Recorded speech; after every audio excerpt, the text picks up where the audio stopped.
Okay, everyone, welcome to Cultivate, Hack the Wealth Gap Pitch Competition, powered by AARP Innovation Labs and produced by Goody Nation. I am Joey Womack, founder of Goody Nation. We are a national nonprofit that we're based in Atlanta that's focused on closing the relationship gap for tech-focused social entrepreneurs and diverse founders. We have a great show for you today.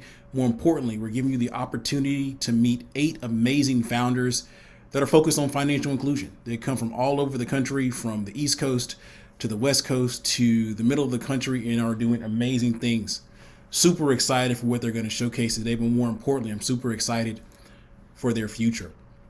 And so a few months ago, we came together, the team from AARP Innovation Labs and Goody Nation, and we asked a question. We said, how might we collectively reduce the wealth gap 30% by the year 2030? It seems like a massive goal, and quite honestly, it is. But we set out on this journey to find some amazing founders who can make this goal happen.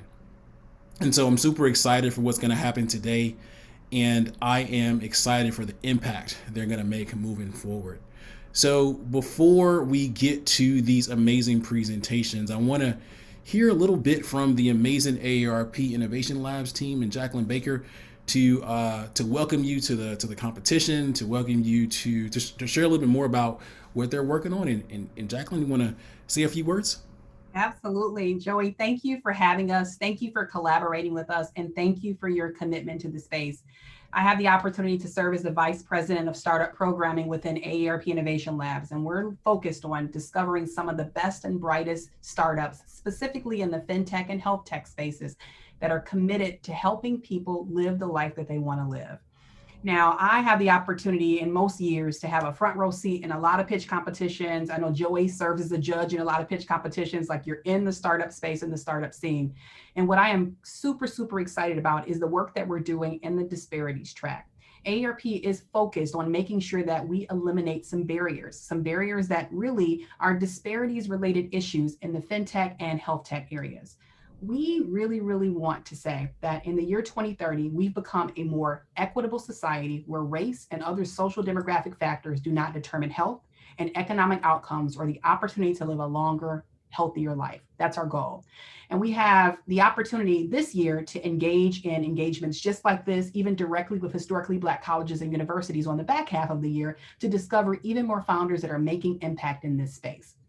If you're curious about the work that we're doing at AARP Innovation Labs, we're not a mystery. It's pretty easy to connect with us at aarpinnovationlabs.org. And also, if you want to connect with us on social, we're at AARP iLabs on Instagram and also Twitter. So feel free to connect with us. I'm not going to clog up the airways anymore by talking about us, because we want to hear about the founders and the dynamic work that they're doing. So with that, Joy, I'm going to turn it back over to you, to the founders of today. Congratulations for being a finalist. All the good vibes and good spirit to you as you're getting ready to pitch. And we'll, of course, see you on the other side. Back to you, Joey.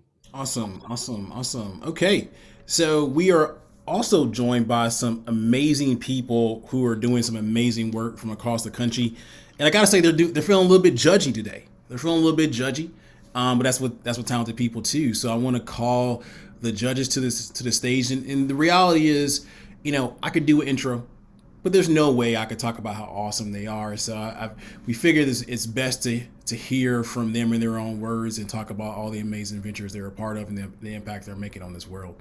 So first up, I'm going to call Alicia. Alicia, do you want to do a quick intro? Yeah, and my video's not showing for me. Can you guys not see me? No, I can't say we can hear you though. Okay, well, I'll just keep it going. I don't know. It was working 1 minute ago. But hello, everyone. My name is Leisha Bell. I'm happy to be here with a group of friends on this panel. I am the deal flow lead for Pipeline Angels, an organization focused on funding women in FEMS. I also have my own micro VC syndicate called BLX, which is for Black and Latinx women. And I also serve on the advisory board for PayPal Ventures that launched a $500 million commitment to Black lives. So I'm just really excited to be here. Thank you. Awesome. Next up, we have Justin. Good afternoon, Joey. How's it going? Pretty good, pretty good.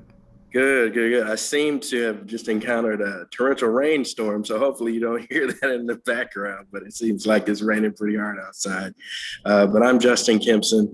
I'm the National Program Manager for Ford Men of Courage, Ford Fund Program, and then also the Senior Director of the Ford Resource Engagement Center here in Detroit. Working on a lot of great things locally and across the country, doing heavy work in the African American male space, and ultimately focusing on changing the narrative about Black men. And so we're doing a lot of great things, and a lot of things are coming up very soon. So stay tuned for more information. I'm excited to participate in the pitch competition today and can't wait to hear the founders. Awesome, awesome. And last but certainly not least, we have Melanie. And Melanie's a special judge. She is a founder, and she also sits on the other side and evaluates businesses. And so we thought she would provide a unique insight into the startup world and to get a better understanding about what founders go through. So Melanie, do you want to do a quick intro? Sure, thanks. Thanks for having me. Happy Tuesday, everyone.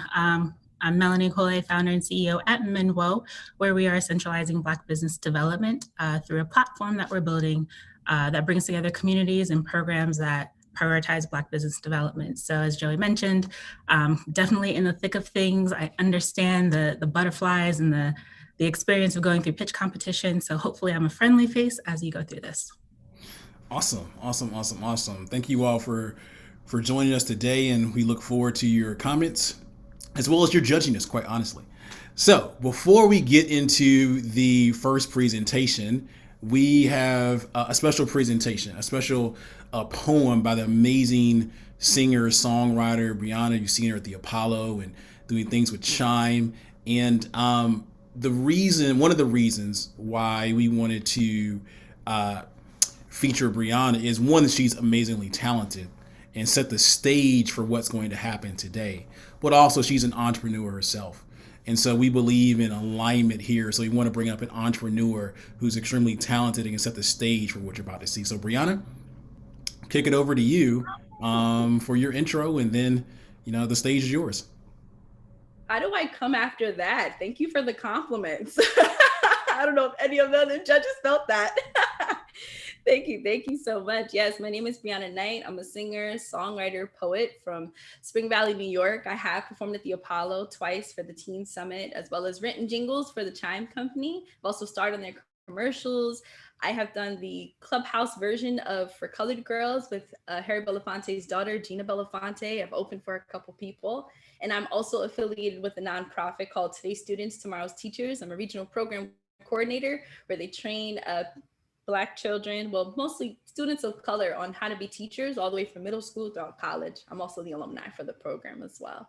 And I also teach songwriting to people, a whole long resume. But basically, I try to make sure that I'm giving back to the community, not only with my work, but also with my passion, which is music and poetry. So today I have a poem titled Swallowed, and I hope that you enjoy it.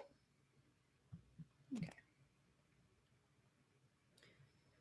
I've been told my 30 acres and a mule was given to me with scholarships, opportunities titled diversity, that my suit and tie was a donation so my granny wouldn't feel bad about scrubbing toilets for 30 years.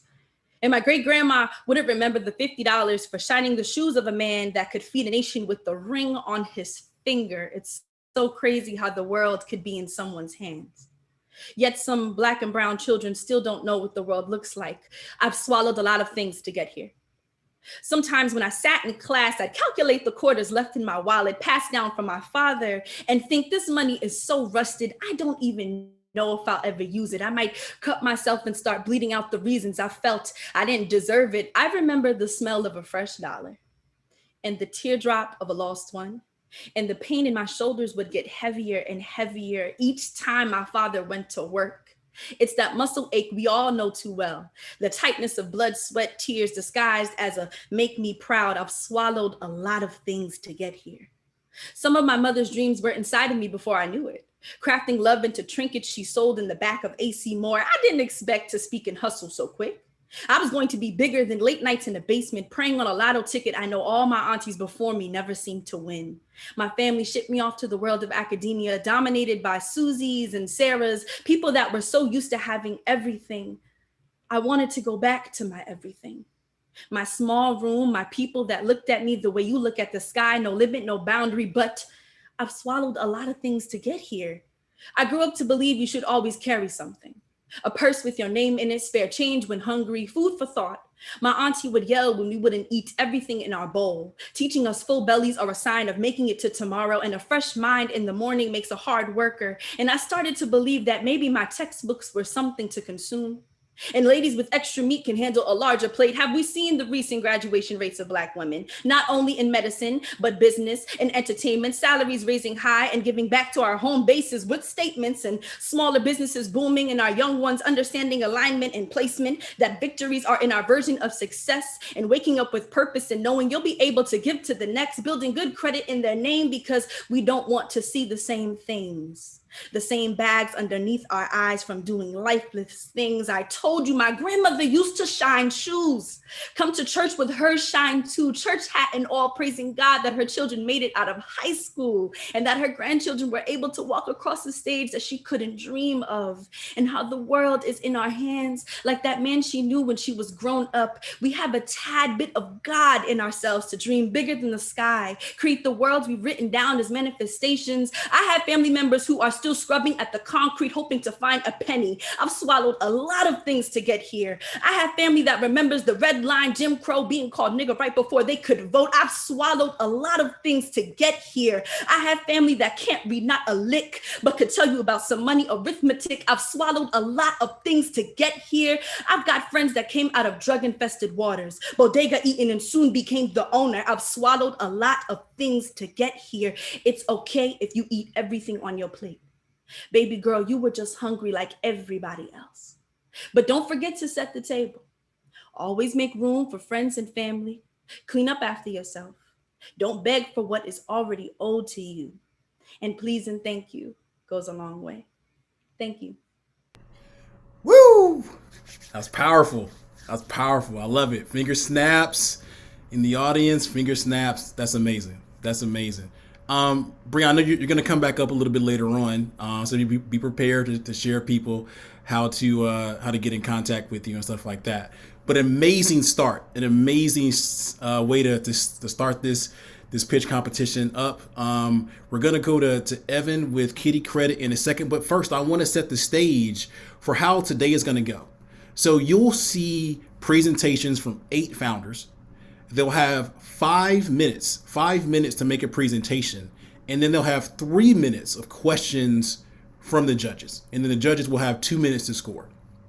We'll hit rinse and repeat 7 more times, and then the judges will go off and deliberate, and we'll announce the winners shortly thereafter.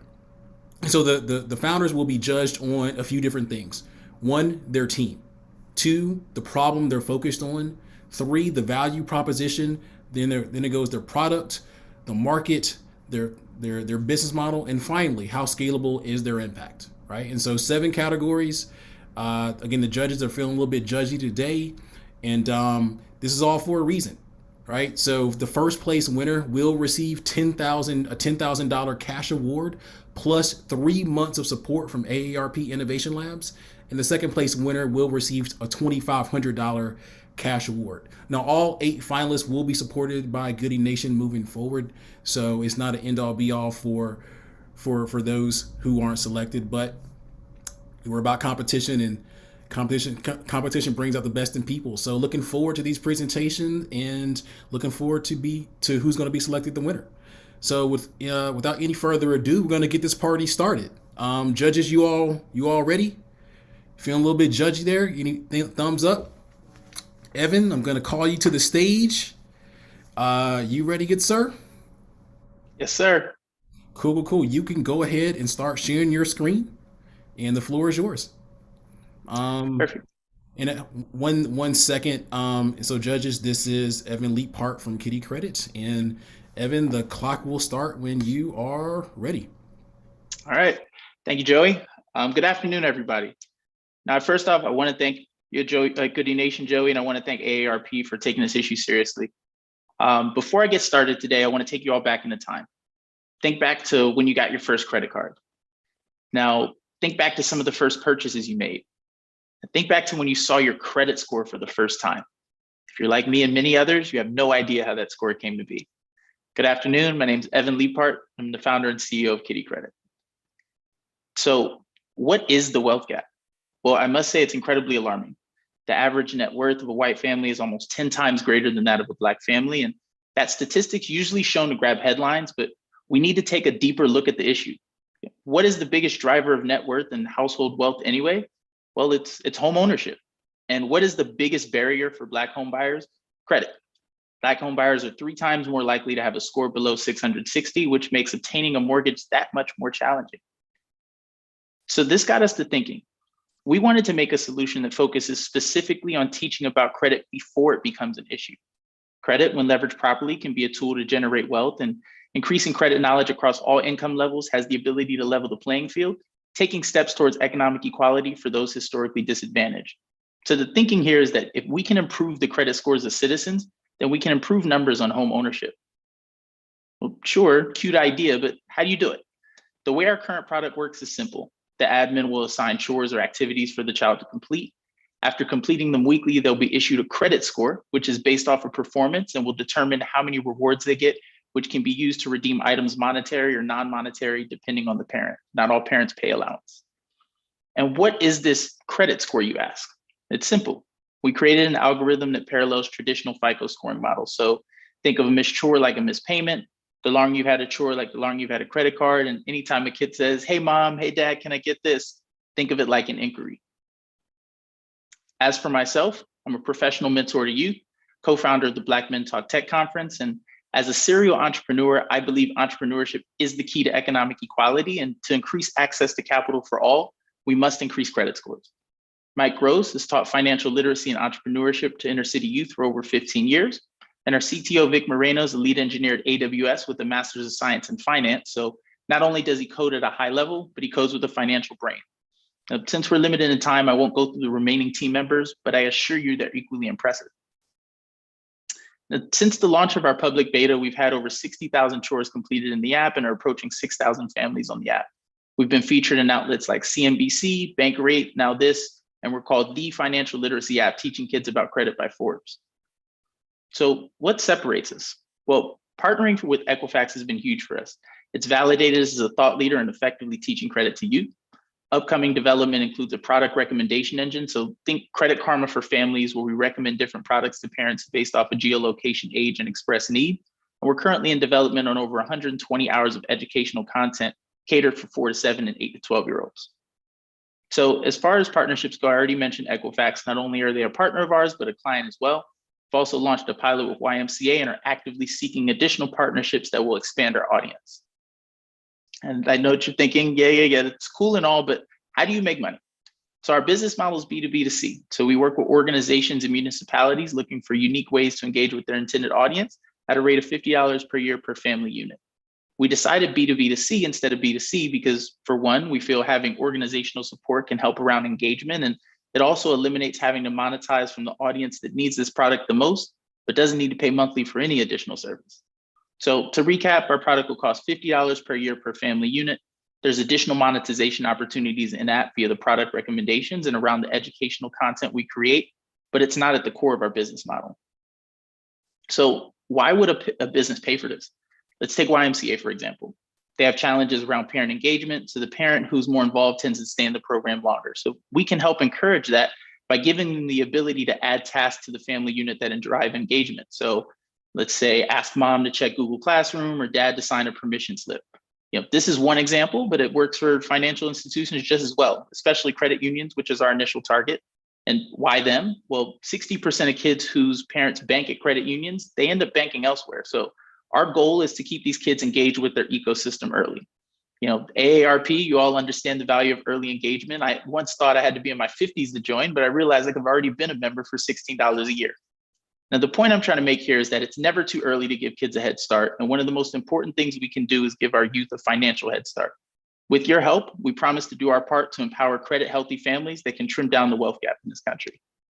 I thank you all for your time, ladies and gentlemen. Again, my name is Evan Liepart, and this is Kitty Credit. Awesome. Great job, Evan. Judges, opening it up for you for questions. We have about 3 minutes. Hey, Evan, it's Leisha. Thank you for your presentation. It's a problem we need to solve. I was wondering if you thought about partnerships with like, I know you have Equifax, but like access to like banks and like savings accounts or kind of a money deposit type of integration with your app. Yeah, so the way we look at a good question. So the way that we look at it is we want to continue to take the most credit focused next steps. When you look at a lot of our peers in the space, Greenlight, Go Setter, Go Henry, they're looking at the problem through the lens of saving and debit cards. And our product's for 4 to 12. So what we feel is if we really make the best version of our product, we can either tackle on the teens and up space in our own product, where we issue our own products based off of an education-based approval process, or we become a feeder program to some of these other fintech platforms and also banks where the relationship with the child starts at 13 and up. So it becomes kind of a lead gen model there. But as far as what we're building out within the app, we are going to give the parents the ability to pay allowance. We're working on our bank charter now, so they'll be able to use a virtual card to make purchases and save and spend if they want. Thank you. Time for one more question or comment. Hey, Evan, this is Justin. Thank you for your presentation. Really impressed. What are some of the rewards or motivations for children to participate? And then secondly, how are you creating this to be user friendly? How will the kids be able to navigate the site and then actually engage with it to ultimately achieve the end goal? Yep. Good question. So as far as the engagement for kids, we're doing some pretty exciting things. One, we have partnered with a company called Relish Animation, which has created apps for Cartoon Network, as well as Disney. One of our most recent investors, Baron Davis, has a character called Black Santa, and we're working on some potential integrations in the app there with that character as well. But as far as the rewards are concerned that are set forth by the parents, we looked at an aggregate of what parents have been setting already, and then we're also working on additional product partnerships where we can offer those in app. One of the biggest things for us to be a differentiator is not just kids, they've done their chores and their rewards are solely monetarily driven through allowance. That's what a lot of our peers in the space do. We want a variety of options for rewards for those parents that necessarily don't pay allowance, one, because they can't afford to, or they don't believe in it. They believe the allowance is the roof over your head. Nice. Well, everyone, give it up for Evan Leapart and Kitty Credit. Give it up for Evan and Kitty Credit. Great job, Evan. Great job. Okay. So judges, you have about 2 minutes to do your scoring there. And while we're doing that, I'm going to ask Philip from Playbook to come to the stage and start kind of get ready to go.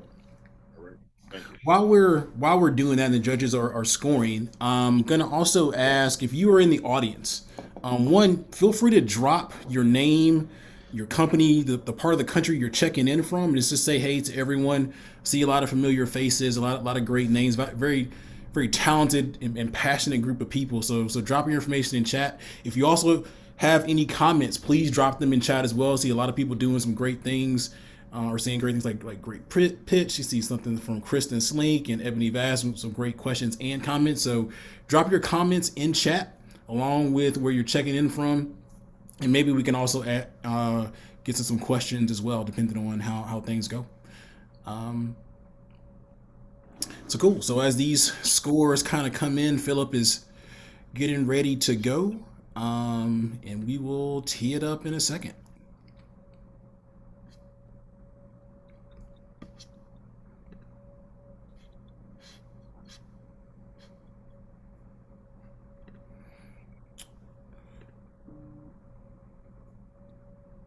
All right.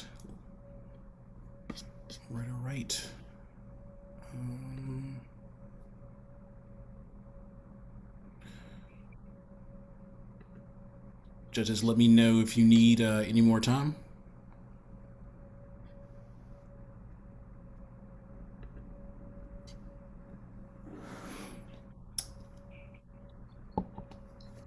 So we got about 20 more seconds. Philip, how you feeling? Feeling pretty well. Thank you for the opportunity. Cool, cool. You're not nervous, are you? Oh no. Cool, cool, cool. Uh, cool. Lisa, you good? And Melanie, you good? And Justin, you good? Or need a little bit more time? Give me 1 minute. Okay. Cool, cool. And as we kind of tee it up, so you saw a great presentation from Evan talking about targeting the youth, and not to steal the next presentation's thunder at all, but again, we're kind of keeping on the theme of the young folks. Got to get to them early and stuff like that. So super excited for this presentation as well.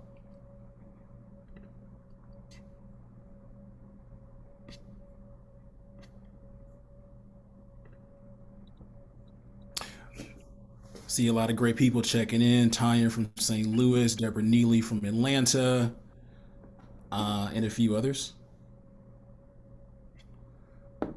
Thank you all for joining us. Cool, cool, cool. So looks like we are ready to go. Adrian White, appreciate you coming in. So Philip, you ready to go, good sir? Yes, sir. All right, so the floor is yours. We will begin the clock when you begin. Hello, my name is Dr. Philip Hickman, and I am the founder and CEO of Playbook. As a former superintendent, I'm outraged because education, which is arguably one of the most important industries in society, is the only organization that's allowed to function at a failure rate. In fact, 75% of all fourth graders in the United States read below grade level. And we know that creates a large income gap and disparity. In fact, if a child is not able to read on grade level by third grade, they experience the same amount of shame as a child born in incest. And I understand that shame. I too was a struggling reader in third grade until in fourth grade, my grandmother Ruby taught me how to read. She later passed away on my fifth grade birthday, but that gave me the impetus to get 5 graduate degrees and a doctorate, and also to invent Playbook, an innovative reading technology that uses artificial intelligence, natural language processing, and speech recognition to help children learn how to read.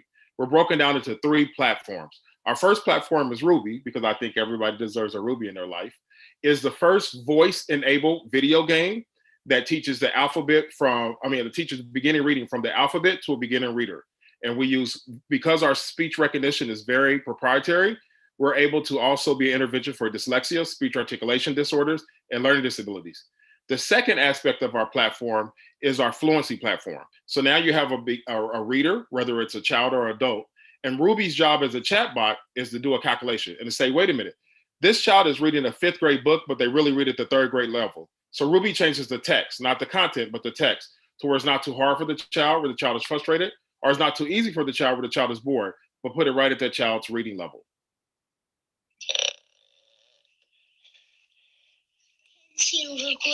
For some reason, children just make noises, so we don't know why. But we have a noise cancellation system there. But it's regular speech recognition, as you see, 10 silver coins. But with our technology, we're able to break it all the way down to the utterance and to the phonemic level and put a confidence interval of how they pronounce that phoneme.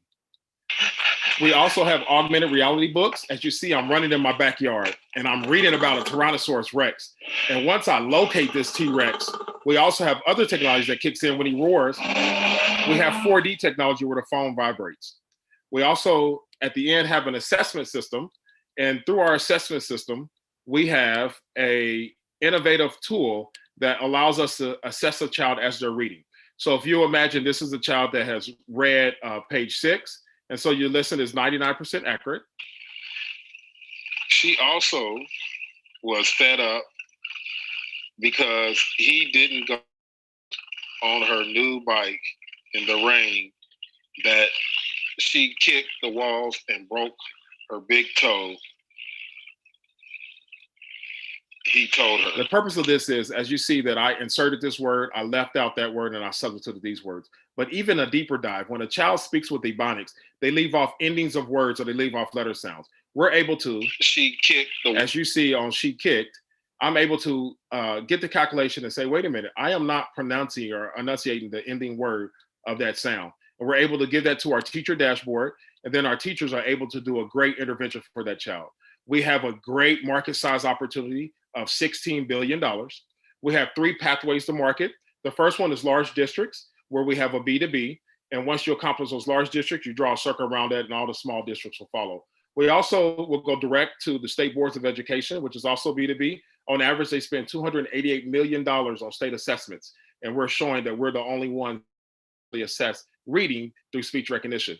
We also have channel partners. So we will go to folks like Scholastic, who will license our technology. They will provide the books, assessment, the curriculum, the sales and marketing.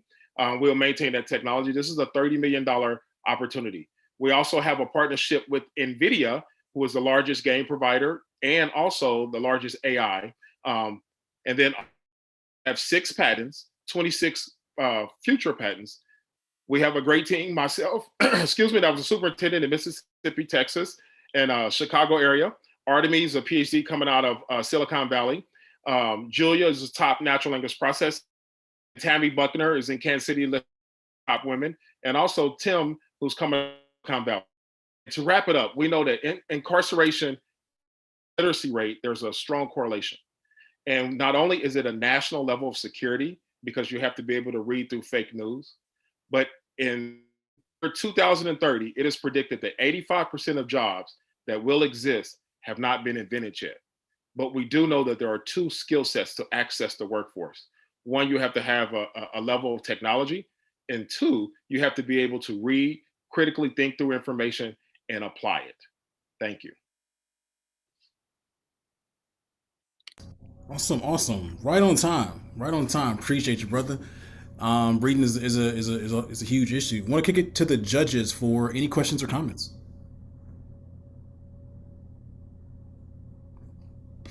Hey, Philip, great job. I think my question, I'm trying to formulate it in my mind, is I love the inclusivity aspect of it.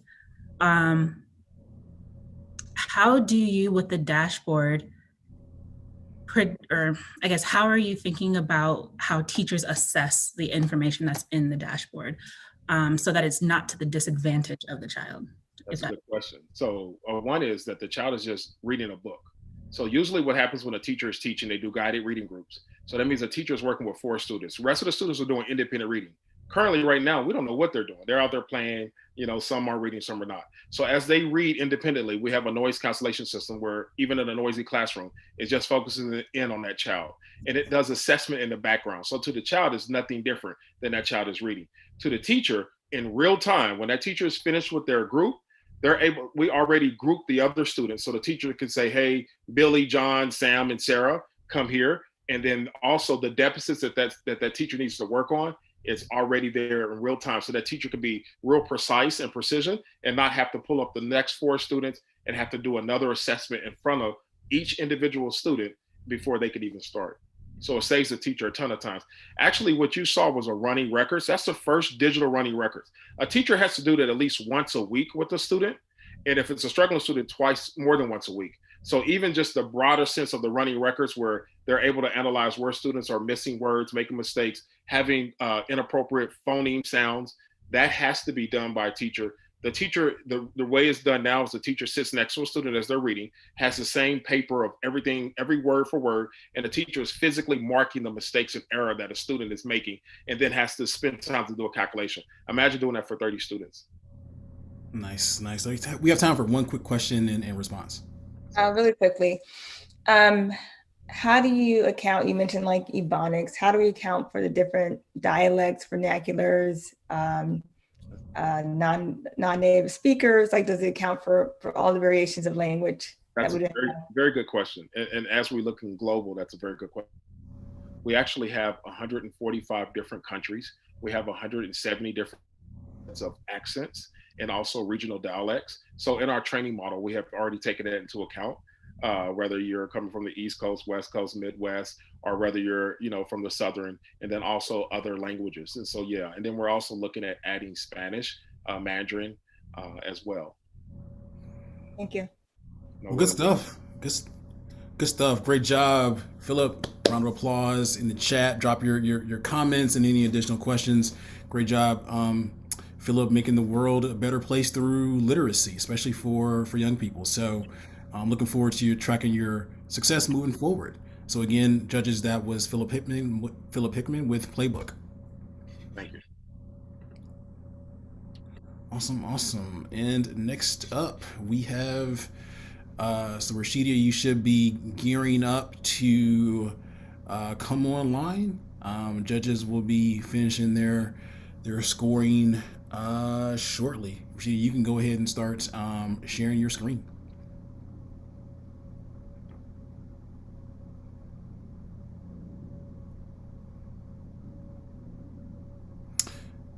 And we will. I'll tell you when to go ahead and start. The judges have a few more minutes. So, aside from that, how you feeling, Rashida? You good to go? Awesome. And while you're watching, please drop your comments in chat. And if you want to let Philip know and Evan before if you want to get in contact with them.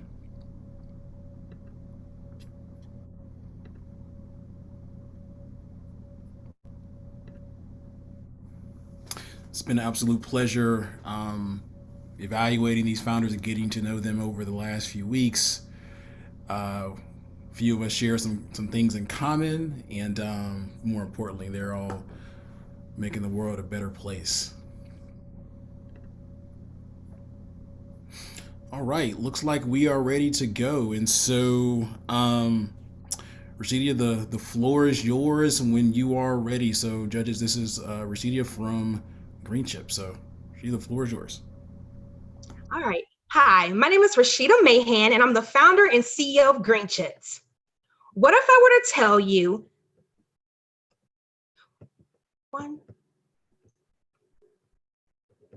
My apologies. Hi, my name is Rashida Mahan, and I'm the founder and CEO of Green Chips. What if I were to tell you that women hold 58% of all student loan debt and Black women graduate with the most debt? 5 times more women than men live paycheck to paycheck without an emergency fund. Women hold 71% of their assets in cash, also known as they're not investing to build wealth. Women are 80% more likely to be impoverished in retirement, and women have accounted for 55% of job losses so far during the recession. Now, all of this and so much more, to be honest, adds up to the gender wealth gap. However, in several studies, women were shown to be more successful investors than men were. Women save more than men, and as women, we are more likely to get professional financial advice than men. So you say, Rashida, what does this all boil down to?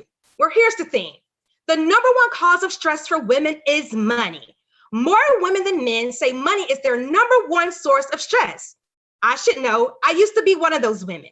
You see, I have spent the last 10 years working for some of the world's largest wealth management and financial institutions, such as Wells Fargo and Morgan Stanley. And I've heard countless stories of women say that money controls them versus the other way around.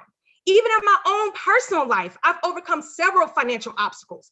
I've dropped out of college and became a single mom at the age of 21, adopted my 2 nephews and niece at the age of 23, and I suffered from mental illness at the age of 27.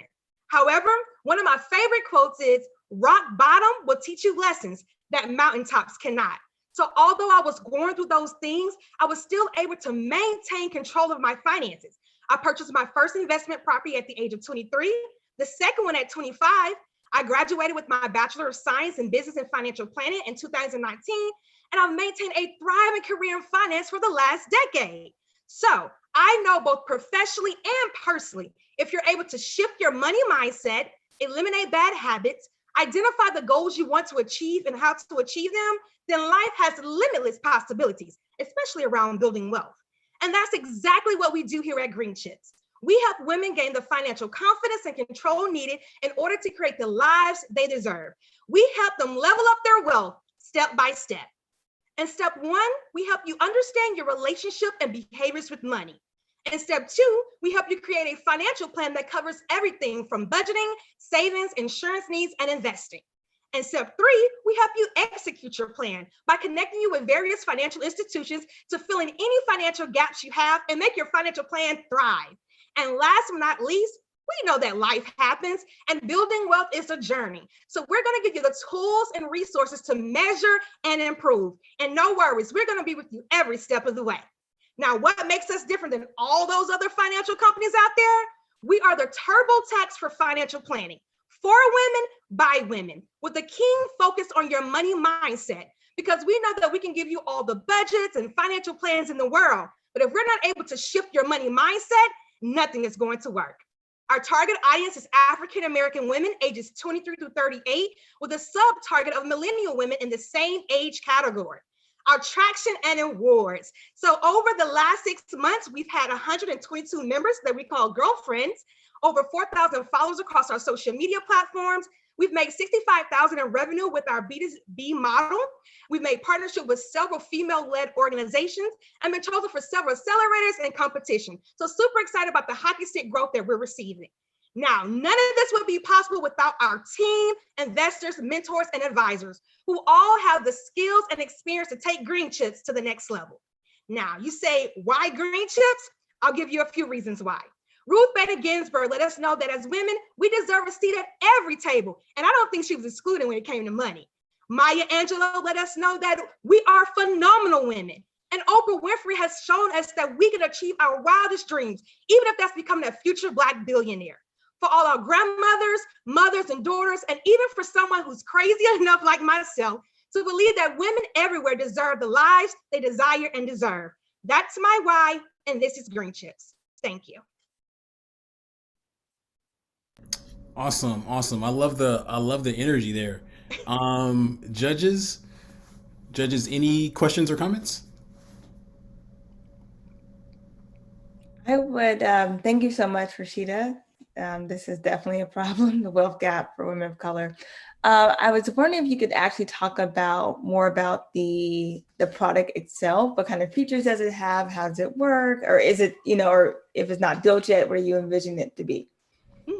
So currently right now, we're in our first stage of understanding your relationship and behaviors to money. So we're building our membership. We take you through what we call your money story, knowing what has happened in your childhood that's causing you to make unhealthy financial decisions, or what are your triggers. So we're starting off with that part of our products and services.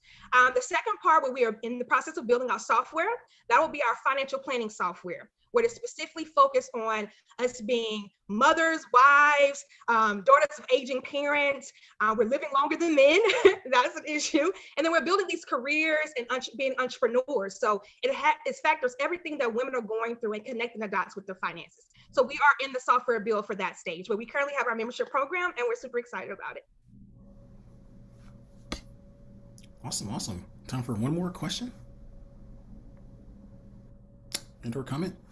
My question was on the similar lines. I would love to hear if you have any success stories or any ways that you've been able to find critical insight to this particular demographic. I think that'll be extremely important to how you lay out the rest of the foundation for the company. So with our B2B model, we've made a strong connection with various organizations. One in particular is the Urban League here in the Greater Atlanta. And so we've had an opportunity to get in front of women, help them to increase their, getting careers that increase their income and show them how to build wealth. So currently right now, we focus on the banking and financial industry, and we've shown them how to not only utilize those funds to have more money, but to buy homes, build your credit, teach your children about it, go into the community and let it be a domino effect. So we just ended our first cohort with the Urban League. That was super successful. And now we're going on to our second cohort here in August. So that's been our biggest traction, especially around the African American community. Thanks. Awesome. So that was Rashida from Green Chips.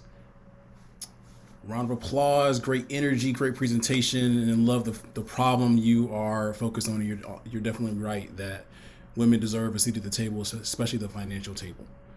So we're gonna keep it going, and we're gonna bring to the stage Daryl from Revival. Daryl, if you want to go ahead and get your screen ready, and we will start shortly.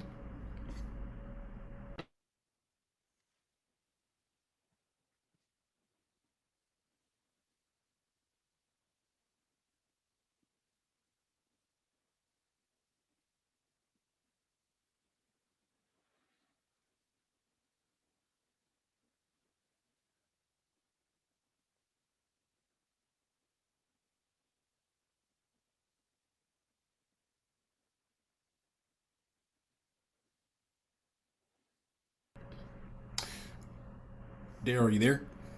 Yeah, I'm here. Cool. How are things going up your way? Where you're based out of? So I'm based out of Harlem, New York. Harlem. Had good times up there. That's where the money is. No doubt. This is where the money is. Awesome. So, just gonna give the judges like one or so more minutes, and then we'll let you go ahead and kick off. Cool. And again, while as the judges are wrapping up here, if you all would like to drop any comments for Rashida in chat, offer up any ways to connect with her as she is working on closing the wealth gap for women across the country, particularly women of color.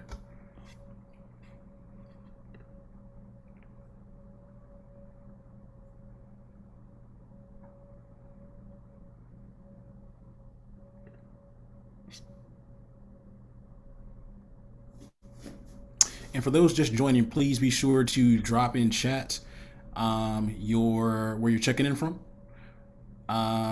your name, your company. You can also follow Goody Nation on social media at Goody Nation across Facebook, Twitter, Instagram, LinkedIn, all popular social media channels. So give us a follow. We'll be recapping this event and other things in similar spaces.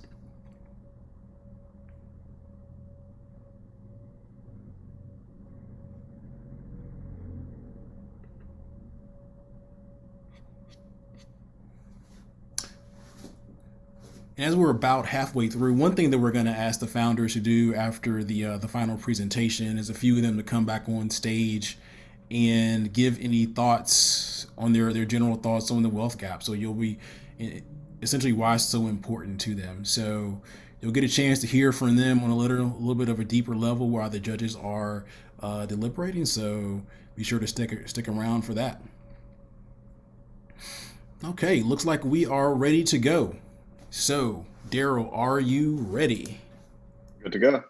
Awesome. So the clock will start, and the floor is yours when you kick off. Perfect. Hey, everybody. I'm Daryl from Revival. Proud to be selected and really happy to be featured along these other amazing founders. So I'm working out reactively in the credit space, but for good reason. Nearly 1 in 5 Black households have a negative net worth. 1 in 4 Black people are behind on their bills right now. We call debt the great unifier. Almost all of us have it, but so few of us actually know how it works on the back end. So I'll explain it. So once your debt goes about 30 days past due, you're okay. You're still dealing with an internal collections team. But once you get about 60 to 90 days past due, lenders largely no longer care what happens to your account. They write it off as a loss and they sell it into collections. And that sale is happening for about 4 cents on the dollar, while borrowers are still expected to pay back the full amount. And so what we're doing at Revival is we're intercepting it before it goes into collections, saving borrowers from bad marks on their credit, lawsuits, threatening calls, and the foreclosures that usually come along with it. So how are we doing that? We're using our agency status as an umbrella to help individuals come in under us and be able to buy out and eliminate their debt for the same price that is being sold to debt collections agencies. So breaking it down mechanically, we're acquiring the debt at 4 cents on the dollar. We're using the information in portfolios to match borrowers to their corresponding balances. And then we're allowing borrowers to then come in and buy out and eliminate their debt for the same rate that is being sold to collections. And so for every portfolio that we service, we're taking 10% in the total return. And so how does that stack up against all the other ways we know to get rid of debt? So when you're consolidating, you're likely paying more than you actually loaned out to begin with. So that's further increasing the wealth gap. If you're settling with your creditors, whether it be a bank or a debt collections agency, you're really hitting about 30 to 50% on what you actually owe. And so we're coming in far below that at 10%, helping to generate wealth where we otherwise just don't have the cash to pour into Black communities. And so let's look at this in real life. So we did a pilot, and with just $1,000 in revenue, we were able to generate $55,000 worth of debt elimination. And so to eliminate the wealth gap, or at least to do the 30% goal, that's going to take a couple of $1 trillion. So we look at 55K versus a couple of trillion. It's a drop in the ocean. And so that kind of leans into our go-to-market strategy. How do we scale that big? And so we want to target community banks. And what's important is that even current mortgages aren't held by the banks. They're sold on the aftermarket for 70 to 80 cents on the dollar. And so essentially what we want to do is leverage leasing of portfolios. So rather than buying it at 4 cents on the dollar, we lease it at 8 cents on the dollar. It cuts into our margins, but it allows us to get access to debt portfolios without the upfront capital. And so why am I deciding to do this? Well, so I'm a 2-time venture resident. I built mobile platforms that have attracted thousands of users already. But more importantly, I'm a debt cancellation advocate, and I've been a US Senate panelist, as well as designing the websites for 2 of the leading organizations in the fight against student debt. And so, all right, the scale of the impact, again, a couple $1 trillion just to get 30% of the wealth gap. And the reason, what's important here is that the wealth gap exists because the game is rigged. And so essentially we have to rig it back to be able to close that gap. And so essentially what this does is it puts borrowers directly in the margins of the banks and credit agencies. And so initially we want to start out by just eliminating a bunch of bad debt. But the thing is, what we're doing is we're bringing up the people from the bottom, seeing who performs the best, and then giving them access to build wealth through things like credit cards and mortgages that aren't extractive and taking advantage of them through predatory interest rates, what we've seen time and time again. But it all starts today with revival, helping borrowers to find life after debt. Awesome. Oh, wait. Getting some great comments in chat there on your approach, Daryl. Yeah. Do you want to, judges, do you have any questions or comments? Yeah, thank you so much. You are well positioned to be an expert in this space. And I'm definitely one of those had a few past due bills won't get Pacific kind of person. So you and me both. So I think it's ingenious. I wanted to just ask you about the customer experience. So, I'm late. I want to get a negotiation. How does it work?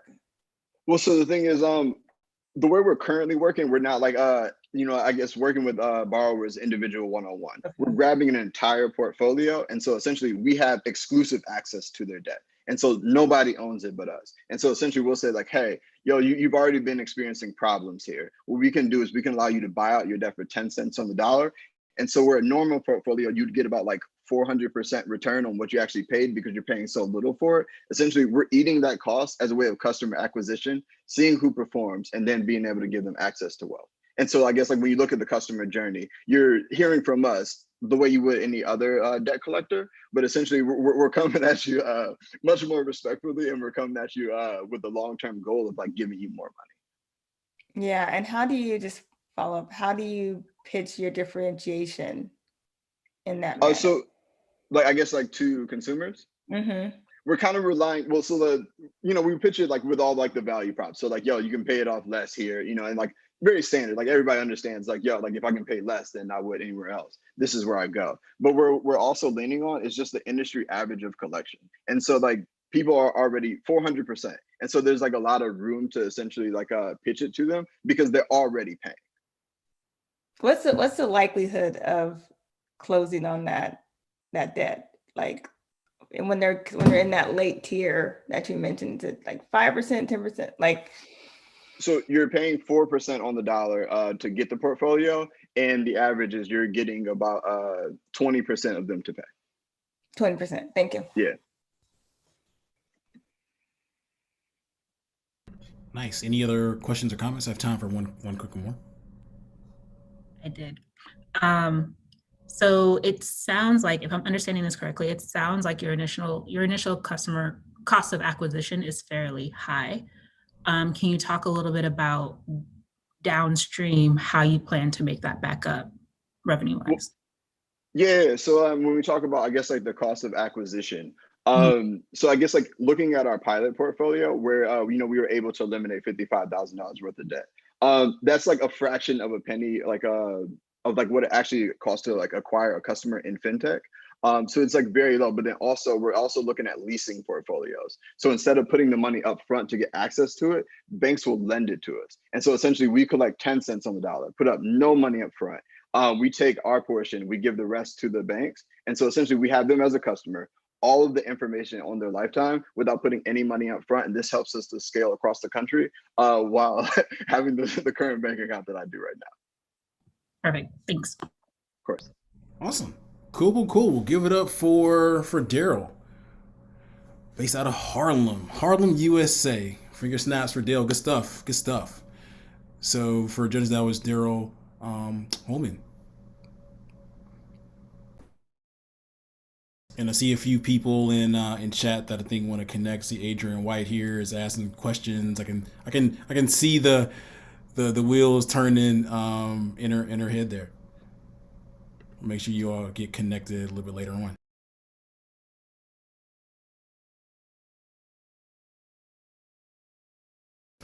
So next up we have L. Are you able to share your screen and kind of get it ready?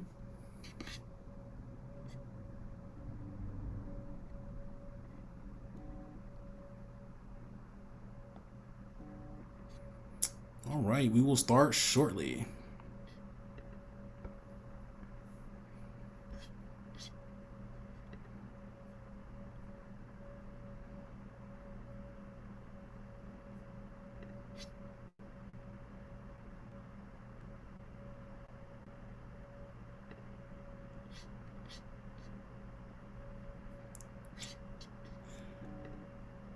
Am I pronouncing the name correctly? I apologize, but there's that the question one and then two. How you feeling today?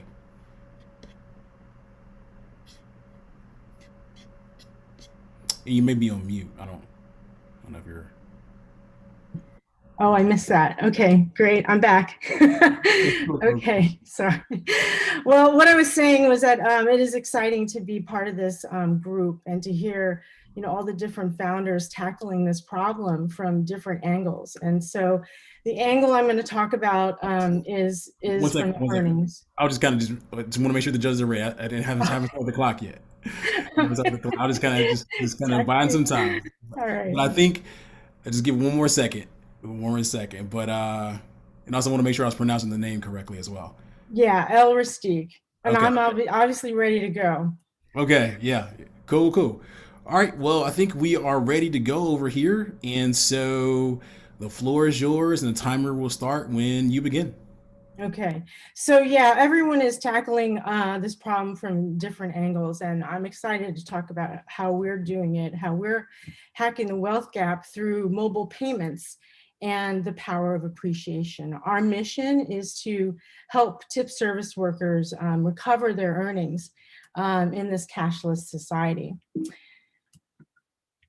So, this is the question, a situation I'm sure you've all been in with wanting to leave a tip, wanting to express your appreciation for one of these service workers and not having the cash, right? So it's a pain, it's embarrassing, you want to run away, but it's an even bigger problem for these 4.3 million tip service workers who are seeing a significant portion of their income decline in this increasingly cashless society when fewer and fewer people are carrying cash. So, this is a situation, a problem that has meaning to me because 70% of the tip workers are minorities, and 70% of tip service workers are also women. And women spend their money on food, groceries, children.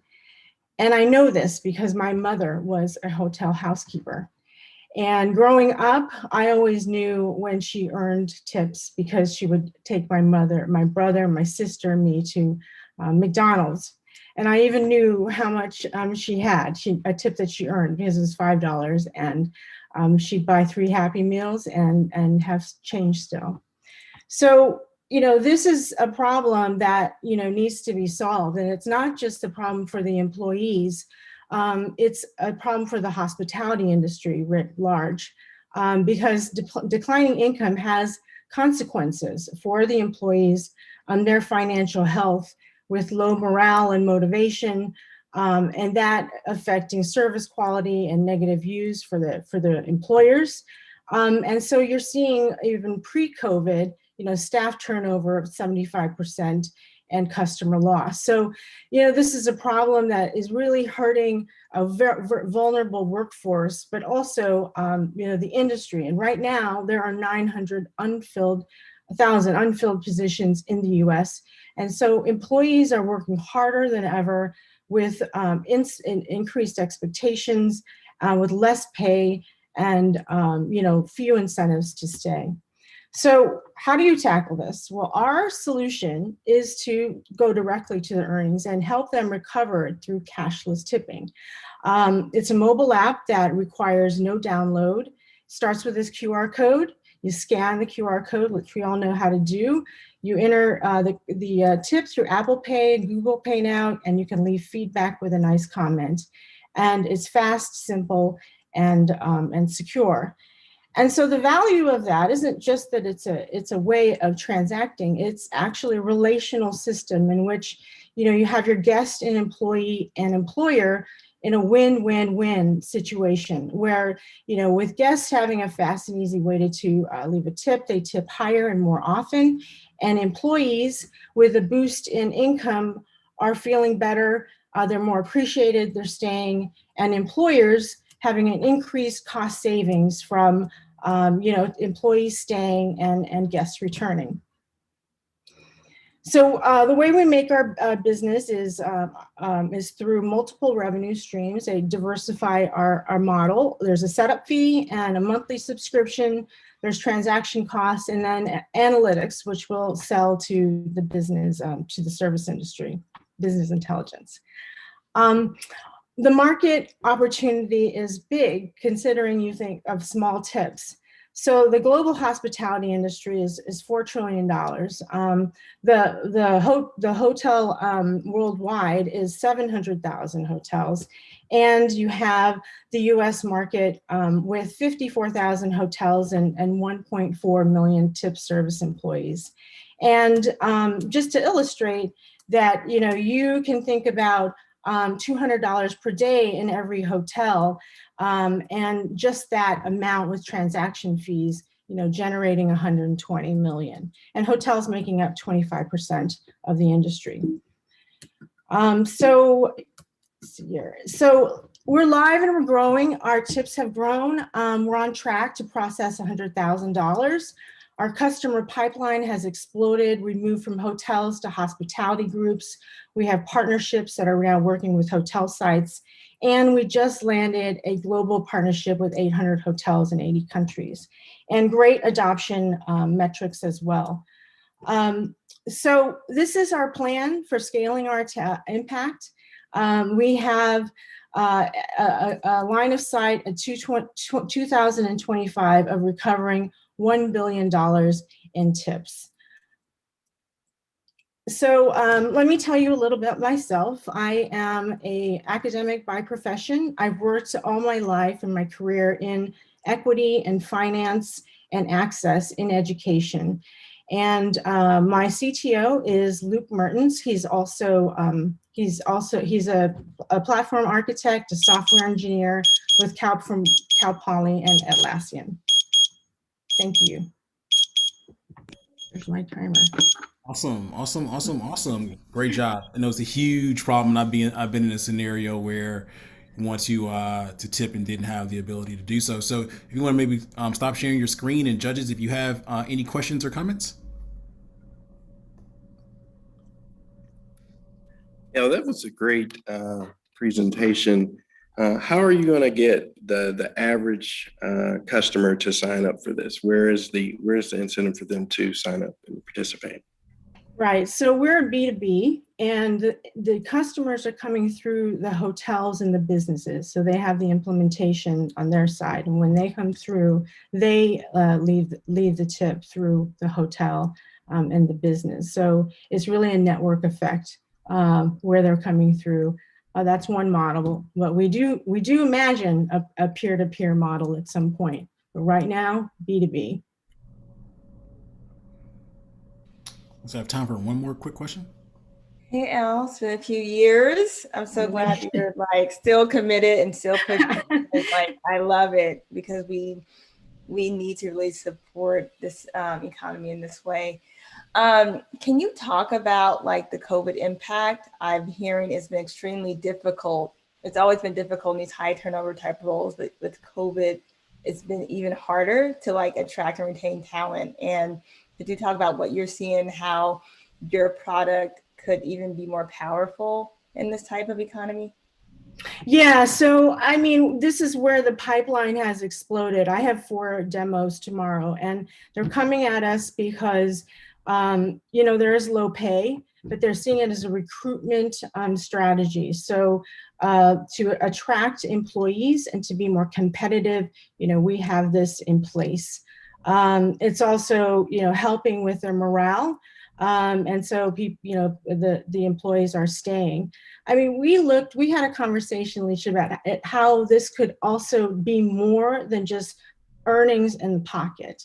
And, we're in partnerships to talk about, could this be a way of savings for emergencies? Could this be a way that employers can, add to it? And become part of, the retirement. So I think all of that stuff is on the table.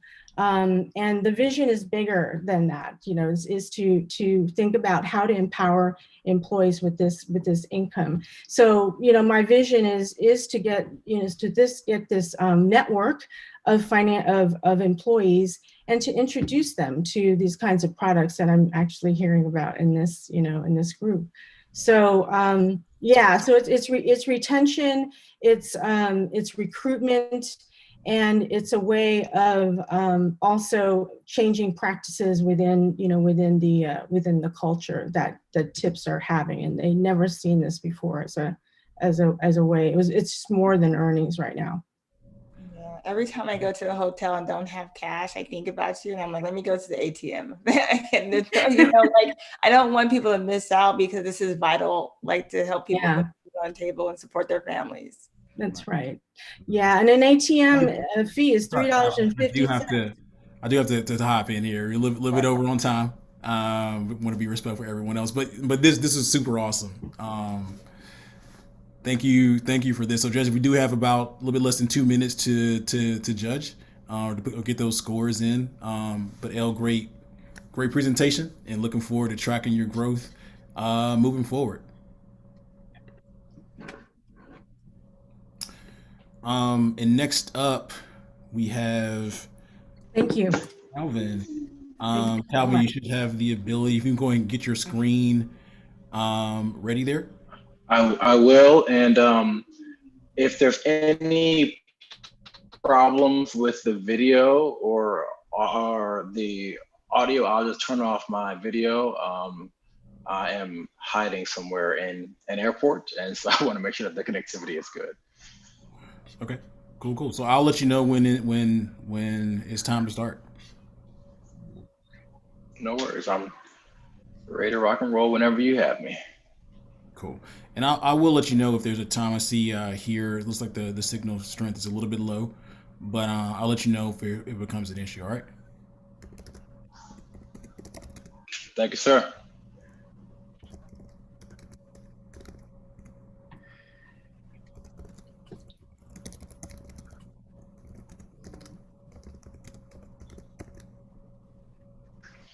You okay?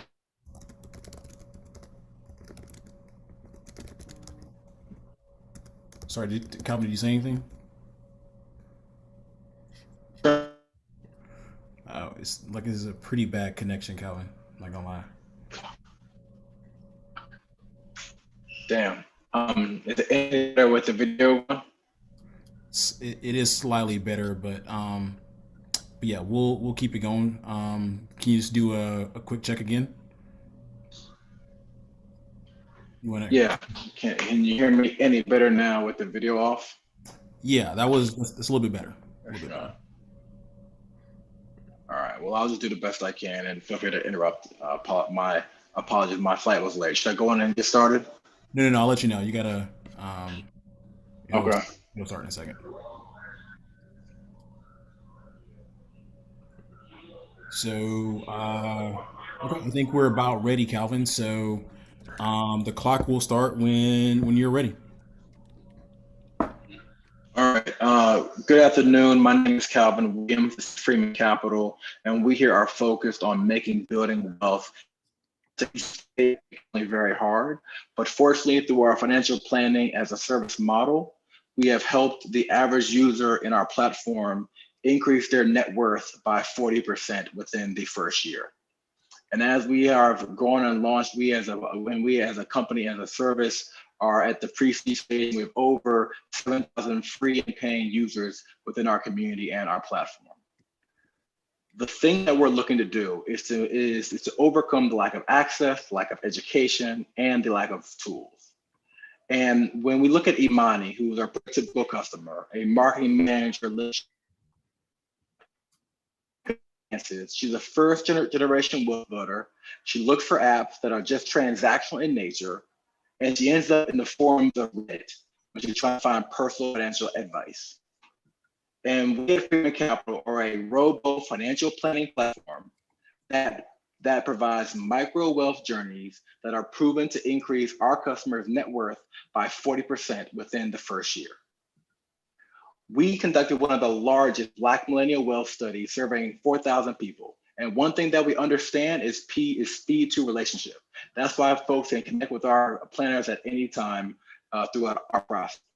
They do what feels normal, set up their profile, link their accounts. But on the back end is where the magic kicks in.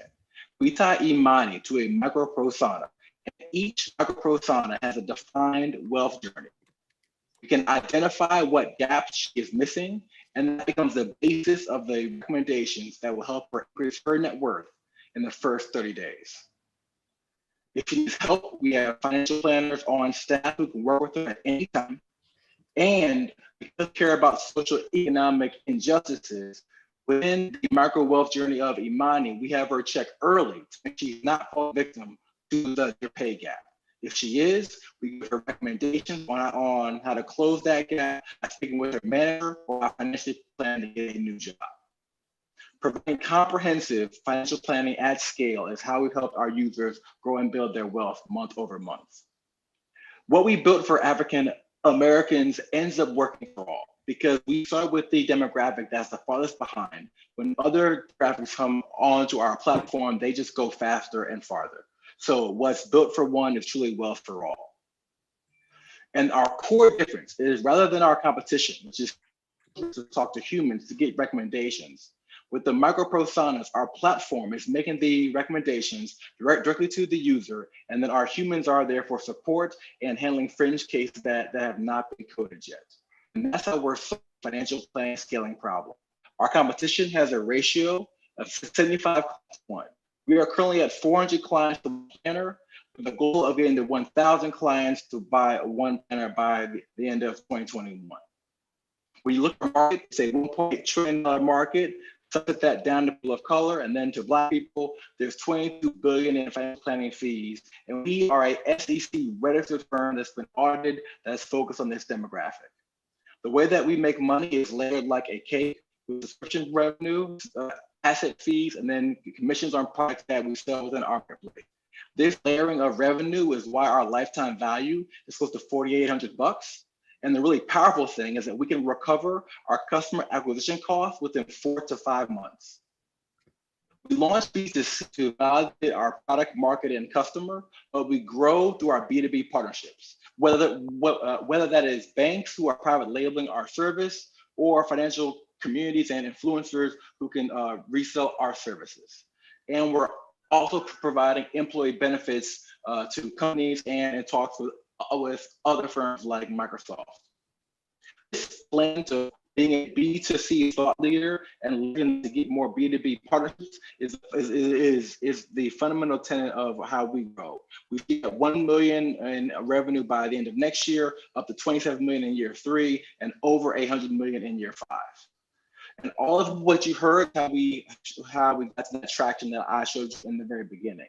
But if you only remember 2 numbers, and you hear me, one is that the fact that we have a 98% paid user retention rate and a net promoter score that is 7, double that of the industry average. They're signing up, loving it, building their wealth, promoting it, and paying us each month on month. Myself, I was recruited as a team by the Department of Defense to build top-tier computer programs, and then one of the youngest directors at Lincoln Finance. The rest of my team has a combined 7 years of experience, client-facing wealth management, technology, and marketing. Together, what we're looking to do is to find partners that help us do what we've done for many, do it for millions, help them close their wealth gap, because we're free capital and wealth starts here. Thank you. Awesome. Appreciate you, Calvin. You can stop sharing your screen right now as well. And so, judges, any questions or comments there?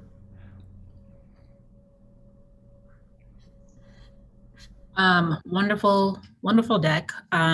Could you just really quickly highlight the team? You went through that slide really quickly. So how or why do you? Yeah, of course. So you have myself, who has a background in technology and finance. Then you have Tanya, who is our chief financial planner, who has over 20 years of experience at JP Morgan and Wells Fargo in client-facing wealth management. You have Aaron, our CTO, who has built a number of systems that made them scale for the past few decades. And then Daryl, in our chief marketing role, he worked for VF and for Haynes and grew their B2B lines of business from 80 million to over 800 million within 5 years. Awesome, thanks. Nice. Thank you. I just hope y'all can hear. That's my only prayer today. Yeah, I think it's coming through. I think we can make a lot of it out. Justin or Alicia, any questions or thoughts? Thank God. I just had one quick one, Calvin. There are a lot of different type of financial service products similar to this out here in the market. What sets yours apart from these other institutions? Yeah, so most of them are focused on either wealth management or education. We focus on wealth building. We are providing prescriptive wealth recommendations that are culturally relevant to demographics. Platforms like Betterment and Wealthfront, they make the assumption that you have assets to manage. We are helping people who have a negative or zero net worth increase that, which is different from their platforms or the financial educators who just do coaching, but like cannot provide the end-to-end investment management, insurance, and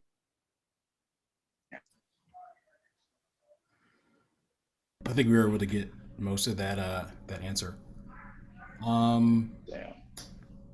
And so we have time for one quick question or follow-up? I don't know, Justin, if you had another one, or Alicia, or even Melanie.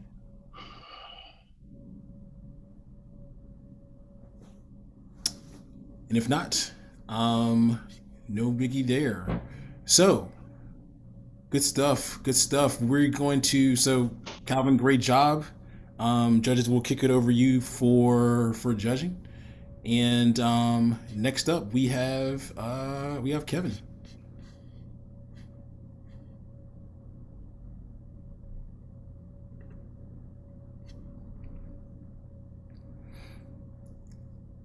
Calvin, great job. I know there's some crazy weather going on in the country, so glad to see you made it in safe, and that you're able to find a place to make the presentation.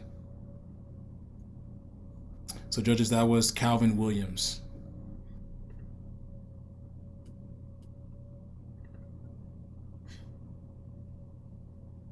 All right, see my screen? We're good to go.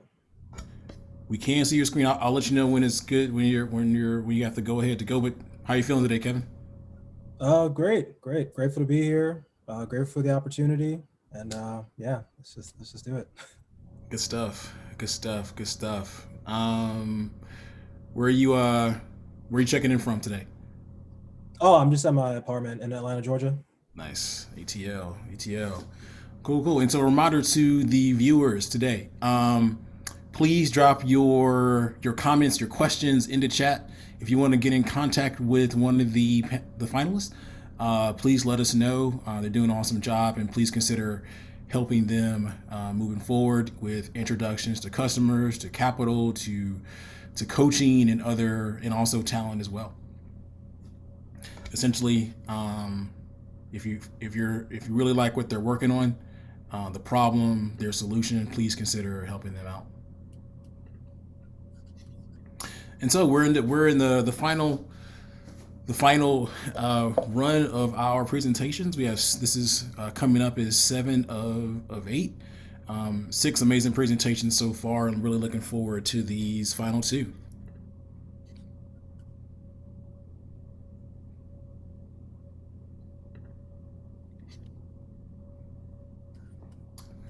And if you're watching, we may do an audience choice award. We got to see how y'all react. Maybe we have people do a quick vote and stuff like that. All right, looks like we are about ready. So, Kevin, you ready to go? If so, the floor is yours. The clock will start when you start. All right, thanks, Jerry. Hi, my name is Kevin Mobilade. I'm the CEO and co-founder of Swipe Credit. I built this company with my co-founder and CTO, Dr. Charles Lively. Simply put, we help people get credit who otherwise don't have access to credit. So what does that mean? There are over 26 million people in this country who are considered credit invisible because our antiquated credit scoring system is broken and doesn't account for how people live life today. We fixed that. We've developed an enterprise software solution that monitors your normal daily spending. And based on that, we can underwrite you and provide you with credit. So some of the types of things that we look at are if you're paying your rent, your cell phone bill, or even your gym memberships. We can see all of that spending in real time. We can understand your consistency and your ability to pay. And we can then offer you short-term loans based on that directly through our app.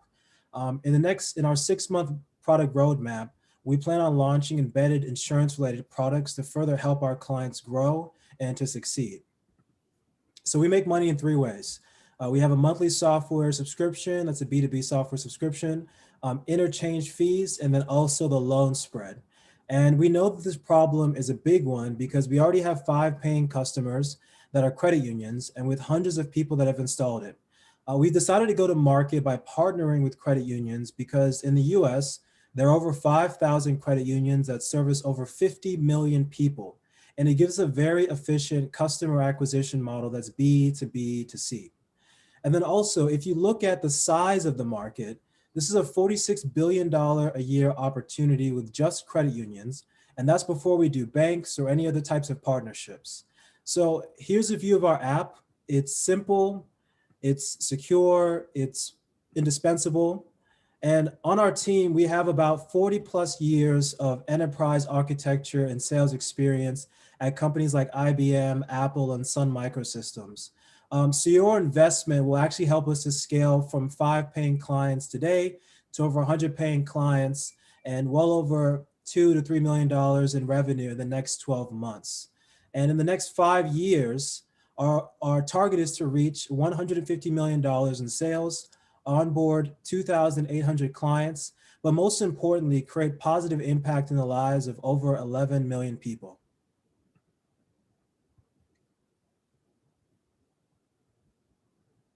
Awesome. So we have a little bit of extra time for questions and for comments, judges. We'll open it up to you all now.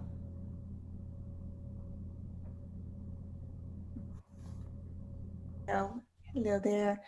I was curious about your kind of lending algorithm. So you see that you'll see my paychecks and like income and expenses, and then you say, okay, you're qualified for a 30-day loan. How do you calculate like the terms, the amount, the payback schedule, interest, and is that align with standard industry rates, or just trying to see where you fall into like the lending spectrum? Gotcha. So in terms of the terms, well, let's talk about the algorithm first, then I'll go into the terms and the payback period. So the actual algorithm itself, it's looking at alternative data parameters that people are producing in their day-to-day transactions. So for example, my parents, they've owned their own brick and mortar physical locations in Atlanta, Georgia for over 20 years. They pay easily $2,000 each a month for their rent at these locations.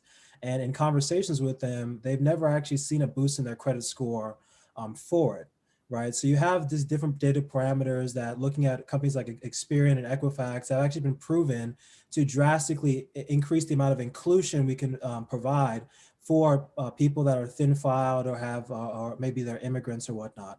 In terms of the term of the loan, we can go as low as 5% in terms of the APR, because our revenue doesn't come from as much from the loan spread as it is the actual B2B software subscription that we're selling to the credit unions. So we make money off of the credit unions and organizations that have the capital that can afford a 50K ticket per year, if not more. And then in terms of their requirements, we actually adhere to whatever requirements they have in terms of the payback period and other parameters that they want us to embed into the solution. So that's kind of how we have it set up right now. But the goal is really to provide inclusive and safe products that help people to break the cycle of poverty, doesn't trap them into ridiculous rates or ridiculous APRs. It can help them to build credit and get opportunities for higher ticket offerings in the near future. Great response. My question for you, Kevin, is providing the loans directly through your company a part of your longer term strategy, or is that something that you would want to eventually outsource? Specifically, if and when people do not pay back those loans, how are you handling that, or how do you plan to handle that? Gotcha. So in order to de-risk ourselves, think of us as more like a back end solution, like a back office solution for these credit unions. So they have the capital, they have the resources, they're actually very flush right now with PPP loans. So we are not the ones physically distributing the capital. We're kind of an intermediary highlighting these. We estimate about 11 million people in the US that can leverage a tool like this to kind of escape the cycle of poverty and get access to higher ticket solutions. Then it's great for these credit unions and other financial organizations because they're constantly looking for new customers and new clients to lend to. It's just a matter of they haven't been able to do it in the past because they haven't had these mechanisms. So we're kind of that intermediary helping bring these two together to the table so that they both can be uplifted. So you're essentially selling them data. Well, we gather the data from the mobile application, and then we have basically a score, a risk score, right? So based upon that risk score, that's what's used to provide that small dollar allocation from their banking cooperating system that we tap into. Thanks. Awesome. Well, great presentation, Kevin. You're doing amazing work, and looking forward to seeing you grow moving forward. Thank you, Joe. This was Kevin Mobilati with Swipe Credit. Judges. And while we're doing that, I'm gonna ask Brian to come to the stage and start sharing the screen.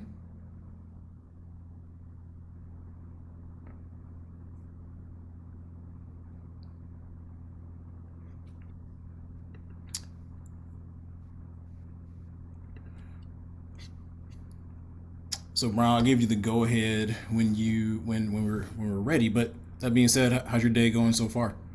It's been good. Grateful to be around so many talented entrepreneurs attacking problems and even being in a tech space that we aren't in a lot. So that's awesome. Nice. Where are you checking in from today? I'm in Orlando, Florida still. I have not been fortunate to travel like Evan and others just yet. So Nice. The city beautiful. Good stuff. So cool. This is the final presentation for today. And we've been fortunate to witness 7 presentations of founders who are doing amazing work. So we'll get started in a second. And we'll let you kind of take it from there, Brian. So I'll go ahead and give you the go ahead in a few seconds. Okay, sounds great.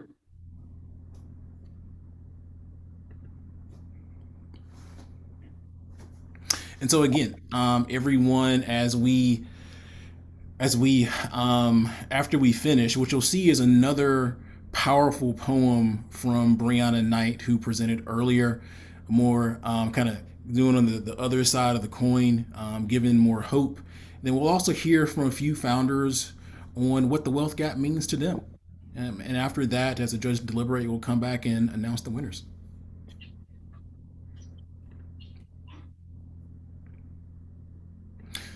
But for certain, everyone they're all winners.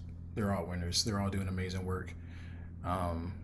Just have to name the number 1 and number 2 people.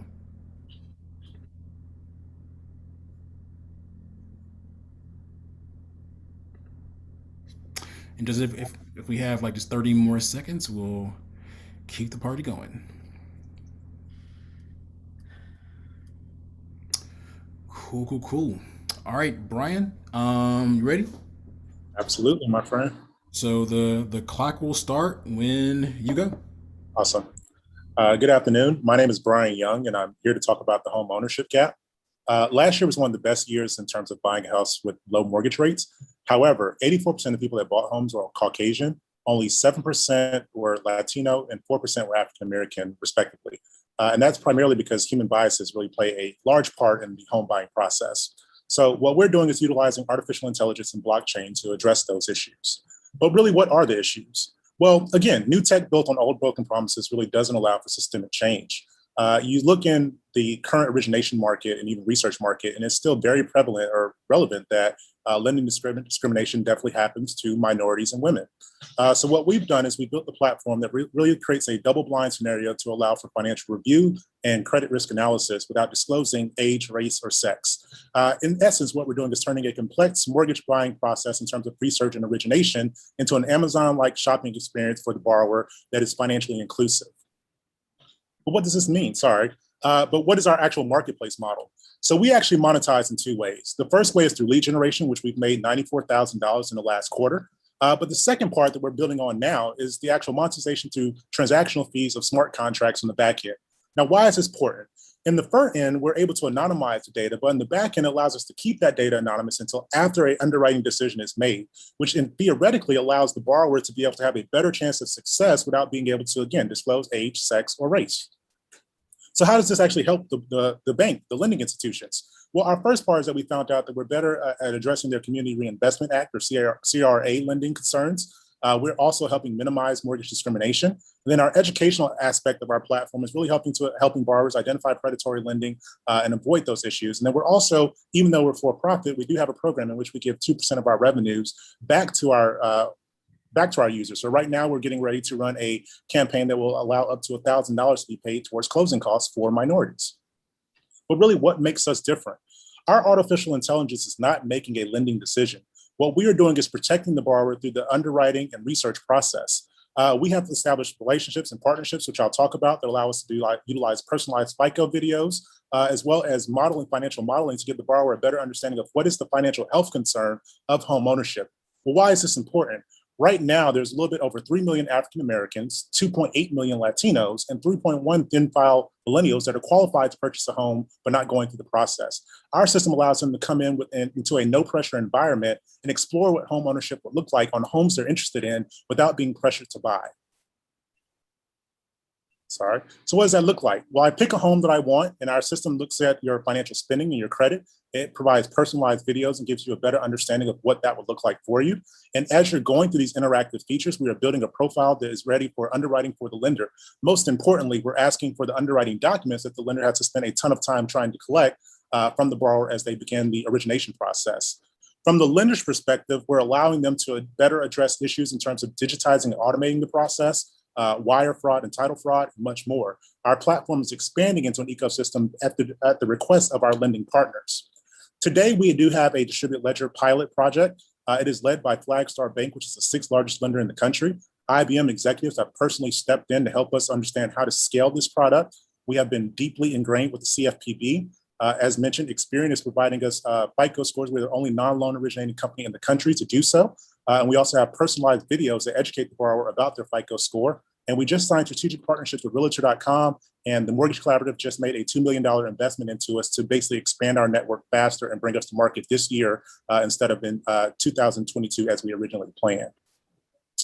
Right now, we only play within the origination space, but because of the way that distributed ledger technology works, it allows us to protect the borrower throughout the entire ecosystem. This includes some of the discrimination that happens within the appraisal process, as well as refinancing for minorities. Again, our biggest thing is being able to anonymize their data until a decision is made for them, and then we're monetizing off of smart contracts through transactional fees and then lead generation. Blockchain itself has a lot of benefits within this mortgage space that is ripe for innovation. Most importantly, it's anonymizing the data, but it's also increasing speed to close. It's cutting down costs for origination, and most importantly, it's reducing friction for both the borrower and the lender. Our perspective is that, we want to be a pal for the borrower. And so we put the borrower first, our lender second, and ourselves third, because we are trying to give the borrower a better understanding of what makes the most sense for them, not what makes the most profit for our partners. And it's working. To date, we have a little bit over 19,000 users that have created accounts with us. We've helped over 800 of those users successfully become homeowners. And most importantly, we have our users that are going out on local TV stations and talking about the success and the way the experience was for them as they help us continue to build this product. We have been in a public beta for about a year now, and most of our users actually came in Q1 of last year. We had about 9,000 people sign up. In terms of CAC, it only costs us about $28 to acquire a new users.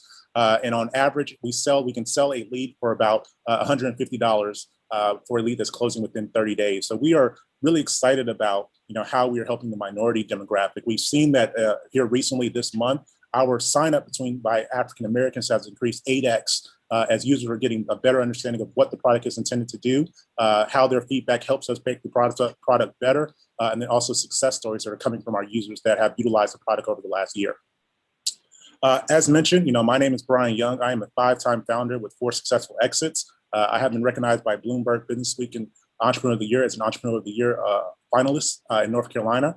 And I'm joined by a team that has over 60 years of experience, including my co-founder, Stephen Better, that was a former underwriter at Wells Fargo, as well as a credit risk analysis. Again, I do want to emphasize that our team and our product is looking to help protect the borrower within this process and give the borrower a better understanding of likelihood for approval before they actually begin the mortgage origination process. And then as they go through that process, our product is analyzing the offer, the terms that they have to really call out potentially probing questions they need to ask or issues that would cause them to have or to fail through underwriting. We have built an advisory board of very successful people within the mortgage space. We are looking for more African Americans, if you know African Americans that are within the financial or banking space as well. But these individuals have a lot of sway, a lot of pull, and have helped us make a lot of progress to get industry buy-in into what we are doing. And with that, my name is Brian Young. Awesome. So we have time for just maybe 2 quick questions. April. Go ahead. Yes. Oh no, I was just going to ask business model really quickly. Can you go back to that and let us know how you're making money on this? Yeah, so the first part that we had was through lead generation, where we were just simply creating a better qualified lead. Think of it as the Ritz-Carlton of lead generation, where you're able to get qualified but not have to be bombarded by sales calls at like a lending tree or anywhere else. But then we thought about it, that really doesn't solve anything. So now we're doing on the back end where we're still monetizing lead generation, but we also have what's known as transactional fees through smart contracts. So we're basically allowing we call it blockchain as a service, but it's basically software as a service where we're giving community banks, credit unions, and non-bank lenders the ability to have technology solutions that are similar to like your Blends, your Rocket Mortgages of the world, without that high cost of purchase for those platforms to automate and digitize their process. Great, thanks, and great work. Thank you. I think it's a pretty creative, innovative solution. I just want to kind of challenge you on one notion that this solution will offer the millennials who are sitting on cash and not buying homes. Those millennials are qualified to actually buy homes. And I'm not sure that's the leading reason for them not purchasing. But I'm happy to hear about how you think this will encourage that market to get into the home ownership game. Yeah, I definitely don't disagree with you. I think that, millennials look at debt differently. And I think the bigger issue is the way that banks look at underwriting. Especially for millennial demographic that doesn't consider debt to be the same way. So what we are looking to do is in our strategic, I probably should have said that we are in a strategic partnership with Experian. So we are first bringing FICO scores directly to the market and allowing these millennials to basically do their own research. The thing about millennials and Generation Z is that I want the information, but I don't want a human to give it to me. And so that's kind of where we are utilizing artificial intelligence and blockchain to allow that to happen earlier in the process. Thank you. All right.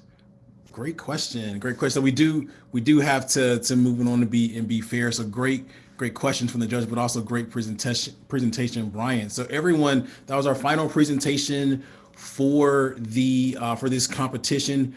We'll be back shortly. So the judges, if they want to kind of log off and then go to the other deliberation room, we will continue this conversation and be back shortly. So everyone else, and while they're doing that, everyone else, if you could just privately give the founders a round of applause or drop your thoughts on them in chat. They are the future. They are working on the wealth gap. They're attacking it in a lot of different ways, but they are doing their thing.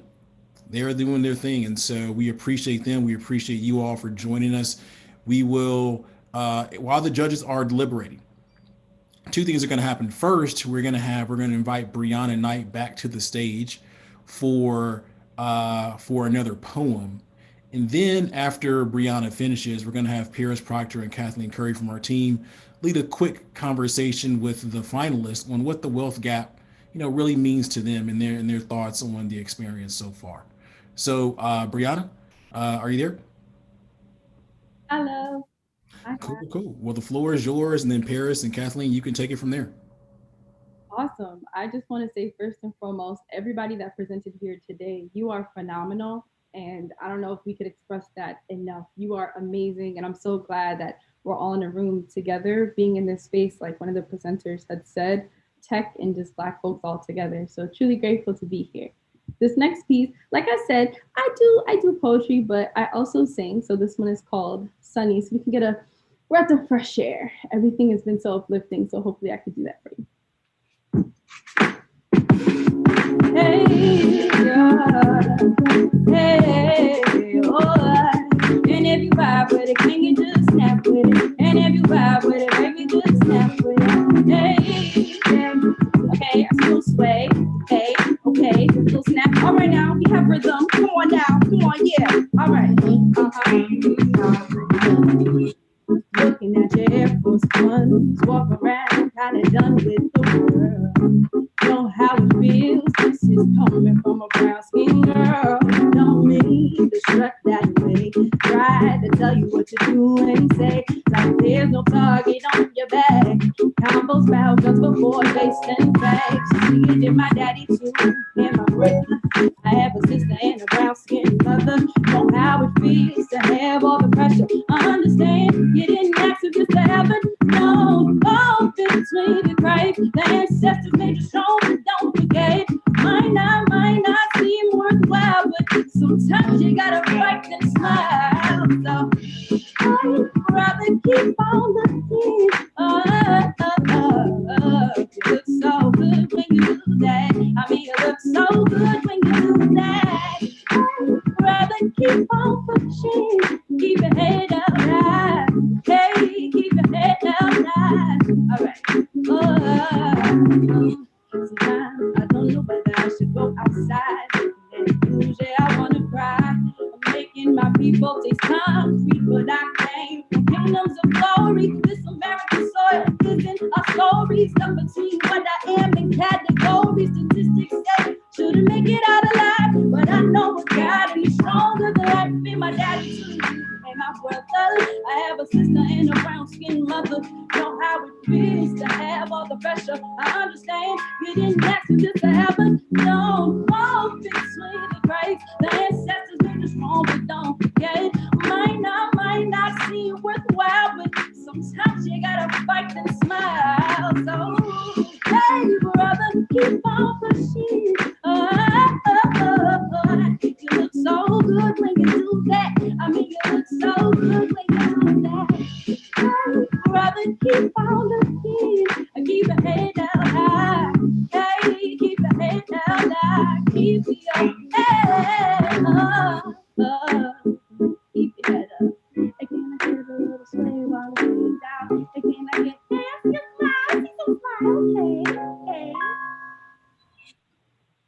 Yay. Hey. Yay. Yay. Nice job. Thank you. Beautiful. Beautiful. Thank you so much. If you love that and you love hearing me and speaking and you enjoyed my energy, I will drop my contact information in the chat there. But please remember, for everybody that presented and spoke and everybody that's in this space, we're all doing amazing things. Please continue. We need you. Regardless of what happens here today, we need you. Stay focused on the goal. Thank you so much for having me.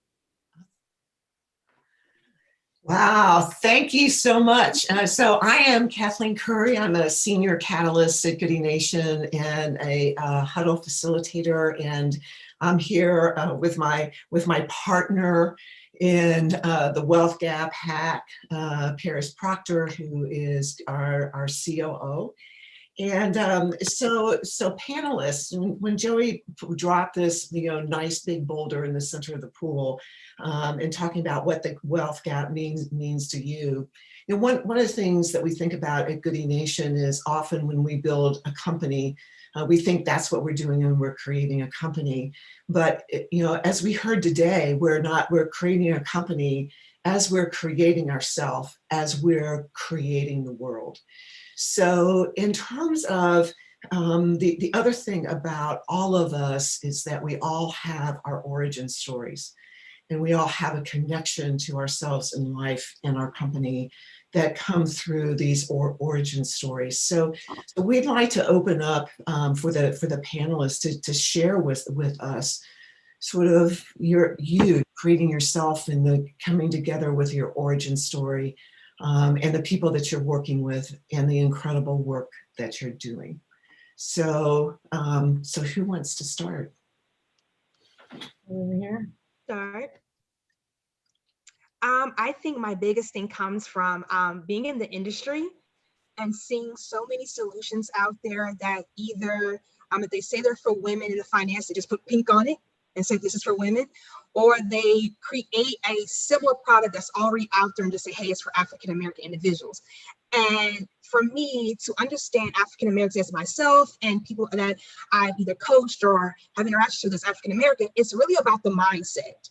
It's really about taking generations of not having, financial information afforded to us, or being able to see mom, dad, grandma all had debt. So now I think I'm going to have debt as well.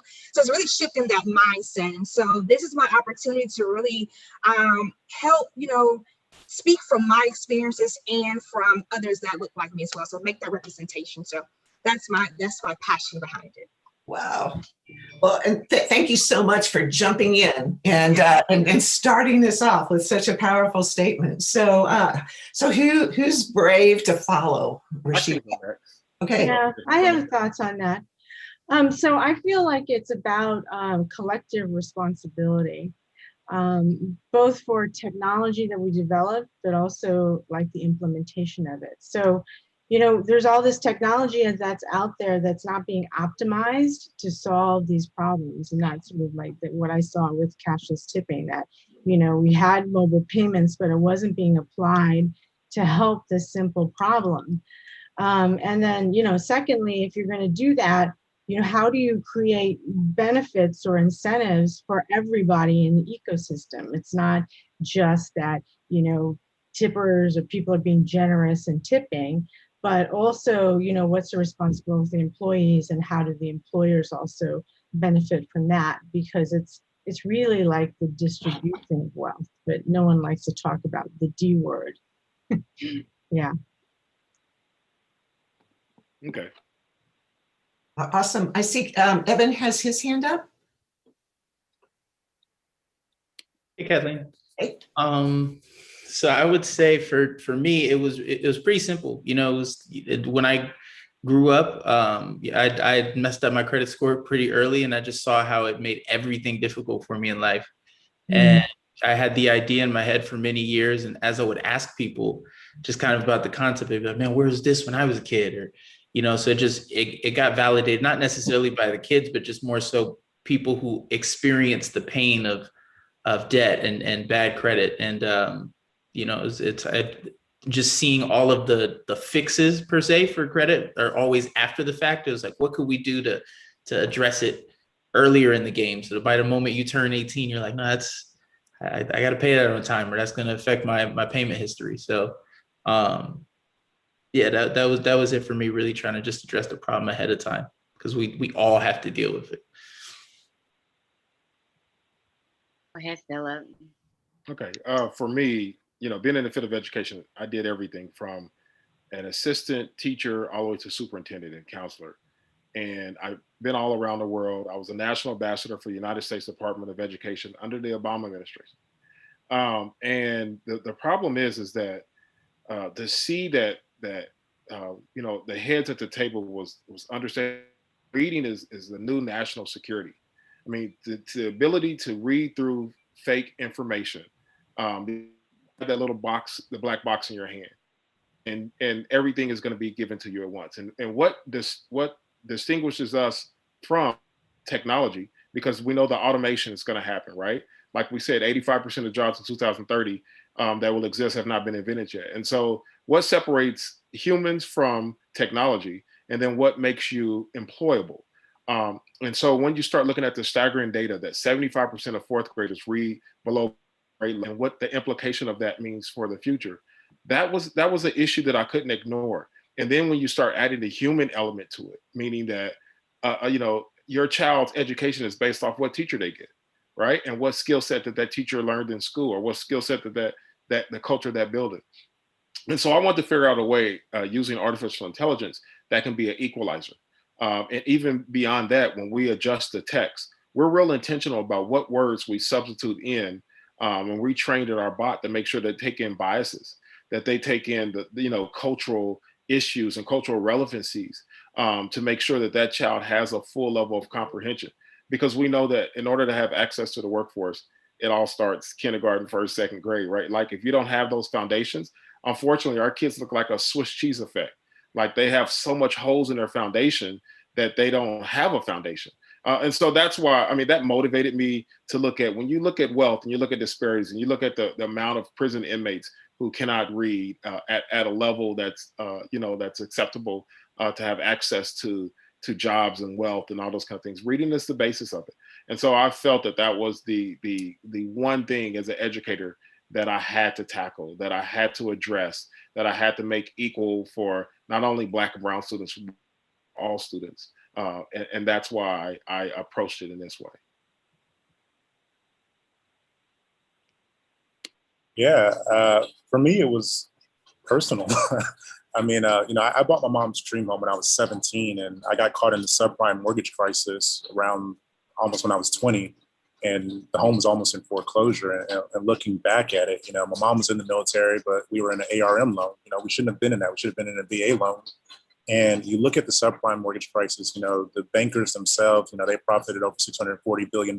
You had, you know, more than 4.4 million people lose their homes. And a lot of the executives that made that decision out of greed got slaps on the hand and, you know, 8-9 figure severance packages. And then, you know, you fast forward to where we are today, where you have this process of buying a home that, you know, there's no one in the process that is incentivized to sell you something, unfortunately. And there's really no way as a minority to really go through the process without disclosing that, you know, you're Black or that you're a woman. And so for us, it was like, you know, how can we leverage technology? The technology is there, but how can we leverage it to do something different? Especially considering that, you know, millennials and Generation Z are preferring more digital experience, and they want, you know, instant gratification all the time. And so that's really kind of what inspired us to kind of expand our current vision from just lead generation to be more than that. So. Great. That's awesome. Kevin, you've got your hand up? Yeah. So for me, yeah, just looking at my family's basically odyssey, immigrating to the US in the early 90s. In particular, my uncle, so my Uncle Sonny, he immigrated here in the early 90s, basically worked his way up to the point where he's a superintendent in the New Jersey City School District. But actually, unfortunately, he actually did pass away from complications to COVID-19 just last December 21st, 2020. So looking back on his life and his experiences, you know, leveling up in the US and basically doing everything correctly. And he had larger dreams of, you know, supporting his broader community and just not really being able to get access to the resource that he needed to do those things and to be a stronger, he was a fantastic pillar in his community. But I just imagine what he could have done had he had those access to those resources. So he's the inspiration behind why I do what I do in terms of giving the next generation a better footing moving forward in terms of this problem.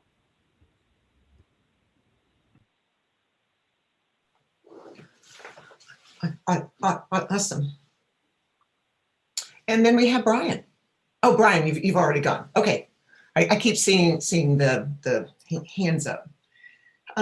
So go ahead, Paris.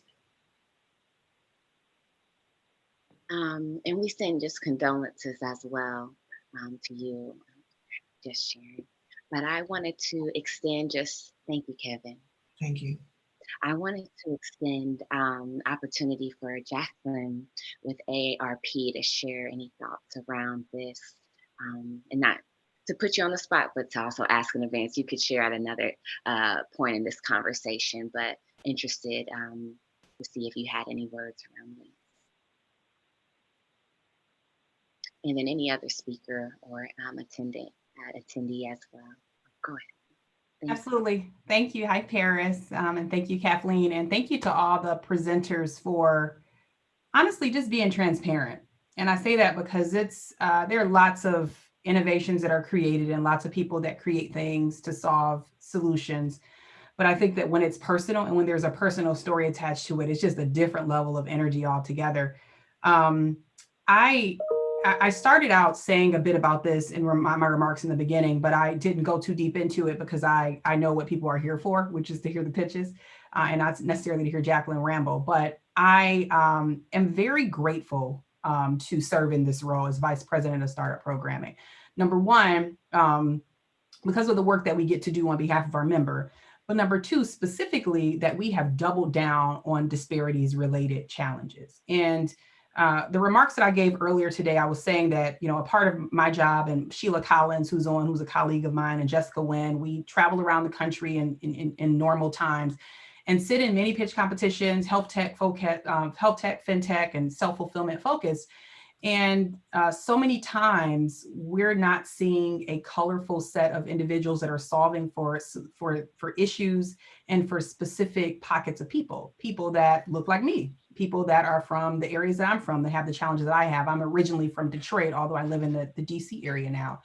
And the thing that I've been particularly proud about is that in the disparities related work that we're doing, and particularly trying to reduce the wealth gap, we are going right after it. Like, it's not a, let's do this big event and there's this little small pocket that's focused on disparities. No, Jacqueline, go and execute some events where you are directly engaging the communities that are afflicted by these challenges. Go directly to HBCUs where Black and Brown students are to find solutions to these issues and beyond, of course. And so I'm proud to be able to work in this space. I'm proud to be able to tap dynamic organizations like Goody Nation and many of the HBCUs that we'll work with later on this year to tackle this huge issue.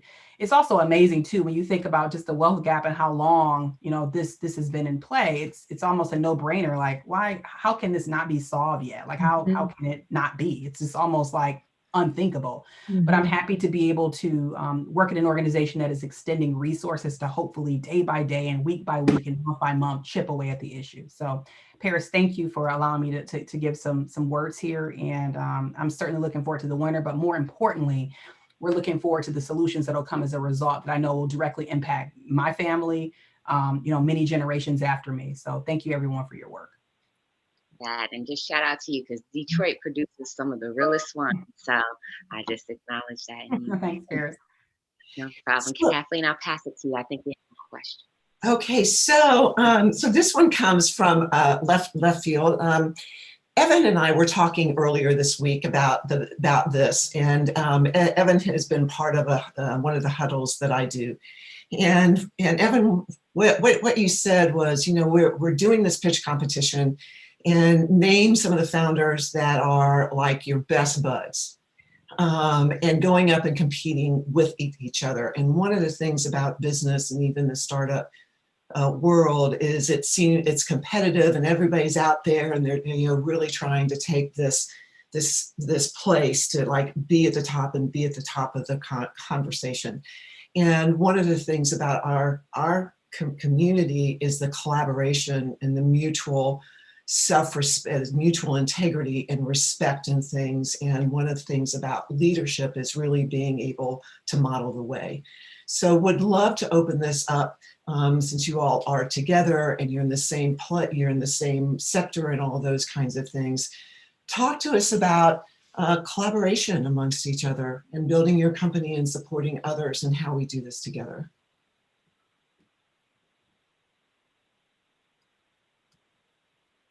Elle, I see you off mute, or I'll go. I think the biggest things for me, especially being able to not have that competition, like you said, amongst ourselves. We're all talking, we're collaborating. We're like, hey, put your best foot forward.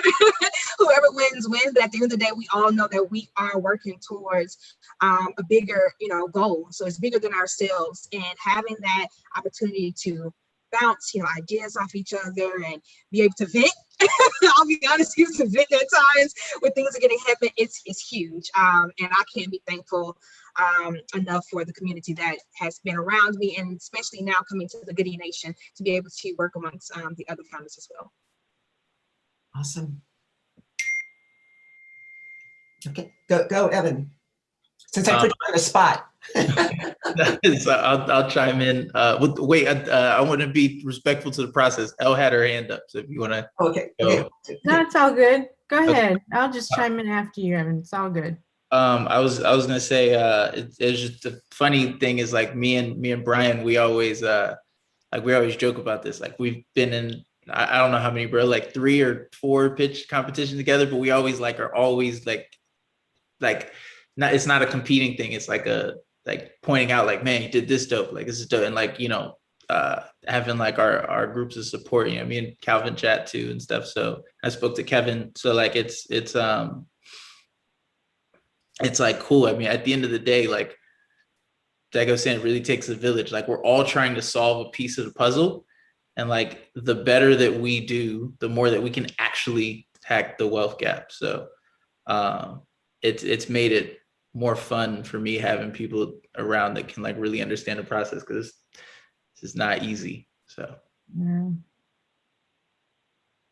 yeah, so my comment had to do just with that. I started thinking about, what is competition? What are we competing for? I mean, certainly resources are scarce, right, when it comes to funding. So there's that. That's very much true. But in terms of competing for, ideas and support, I think that's when, collaboration really fits in. And we're competing, but I feel like I'm gaining more just hearing what everyone has to do. And by sharing customers is one way. If I'm talking to housekeepers and hotels, and they have children, and it's just sort of a way to introduce. I know of a company that's just working on this credit score in your children, and it's so easy to just plant that in. So that's not marketing budget, that's not anything. So there's capacity in knowledge. Well, we see that Joey's back and the judges, so we can probably have this conversation for a lot longer time. But we certainly do not want to. We certainly want to hear what's going on and move to the next section of the program. Thank you all. Thank you so much. Awesome. So listen, I've organized probably 75 or so pitch competitions over the past few years. I have never seen, to be clear, let's be honest, one of our values here at Goody Nation is transparency, honesty. I've never seen a bunch of presentations all bunched together, which makes for some very difficult deliberations and decisions to be had. And so, we're in the startup world. You got to make decisions. You got to make them quickly, and the judges have done an amazing job of getting it down to the top 2. And yeah, so let me just say this before we kind of announce the winners, and we'll start with number 2. That again, everyone did a phenomenal job today. We look forward to tracking their future. More importantly, we want everyone's support. And so we'll get right to it, because I know we're a little bit over time. So number 2 in the Cultivate Hack the Wealth Gap pitch competition for 2021 is Home Lending Pal. Congratulations, Brian. You want to come? We want to say something. We'll get your picture. No, thank you. I don't think there's a loser or a winner here. I think we're all trying to attack something that's very important. And at the end of the day, minorities only get 1% of the funding, and women get even less. So, we all got to help each other and keep striving together. Awesome. And Leisha, Justin, Melanie, I don't know if you want to share any quick words on your thoughts. I was just really impressed with the innovation that you're doing with this smart contracting. I think that's definitely the future. And there's so many use cases that you could build out in the mortgage industry. I do want to get some Black people on your cap tables and your board so we can talk and help people in mortgage. And let's work that out. Please. I asked Joey. Joey asked me, what do I need? And I said, I need more Black faces helping us make decisions and getting tied into the mortgage ecosystem. So, yeah. Awesome. Cool. And here we are. We are up to the first place winner in the Cultivate Hack the Wealth Gap pitch competition powered by AARP Innovation Labs. And the first place winner goes to Playbook. Congratulations, Philip. Doing an amazing job helping our youth read, setting them up for success in the future. Leisha, Justin, I don't know if you want to say any. Well, before that, Philip, do you have anything you want to say? Wow, one is it's a blessing because I think what we're doing at Playbook is so vital to every community that's out there, right, in the United States. And so, just thank you for the opportunity. This will go a long way. This will really help us to reach more children and to get our name. And we need all the support we can. So, we're just thank you, man. Just this is a blessing. Seriously, I'm humbled. It's a blessing because everybody did a great job. For sure. I don't know, Justin, if you want to say anything. Sure. No. Congratulations, Philip. Very well done. Very innovative. We're excited to see what's more to come in regards to Playbook. Because I think that the use of AI and really kind of in education, is capturing that child's imagination. And I think that that's going to be a critical piece in moving forward. So kudos to you. Thank you, sir. I appreciate it. I really do. Awesome. So give the round of applause to Philip, to Brian, and to all of the finalists for their awesome presentations. Again, I do want to kick it over to the AARP team for any quick final words, and I'll close this out after that. So Jacqueline? Yep. Thank you all. Thank you to our judges. I didn't verbally say that before. It is so incredibly important that we have industry experts and judges who, number one, are committed to the work, but more importantly, have a little bit of some skin in the game as it relates to the work. And so thank you to our judges for your insight. I am so looking forward to the engagement that we're going to have with the winners and the time that we get a chance to spend with them. For us, it's not a matter of just giving you an award and then going away. We actually dedicate some immense time to you. We actually invest in elevating your idea to the next level, making sure you get conference exposure, you get access to answer some of those key questions that you're just like, I don't know, right? And we can help you with that. And so I'm really excited about that. So thank you everyone for being here. Once again, thank you, Joey, and to the entire Goody Nation team. And Joey, I'll throw it back to you to close out for today. Awesome. Well, it's been a pleasure working with the great team at AARP. And my final ask to everyone watching, please consider closing this relationship gap for not only Philip, not only Brian, but for the other finalists as well. So tactically, that means that if you could strongly consider being what we call intentionally good, and that is making introductions for them to customers, to capital providers, and also to later stage fintech and education companies that may be able to serve as mentors to them. So aside from that, go out and please be a force for good, make the world a better place, and thank you all for tuning in. This has been awesome, and we look forward to working with these founders and more importantly, engaging you all in this journey to close the wealth gap. Peace out, y'all. Peace. Yeah, everyone.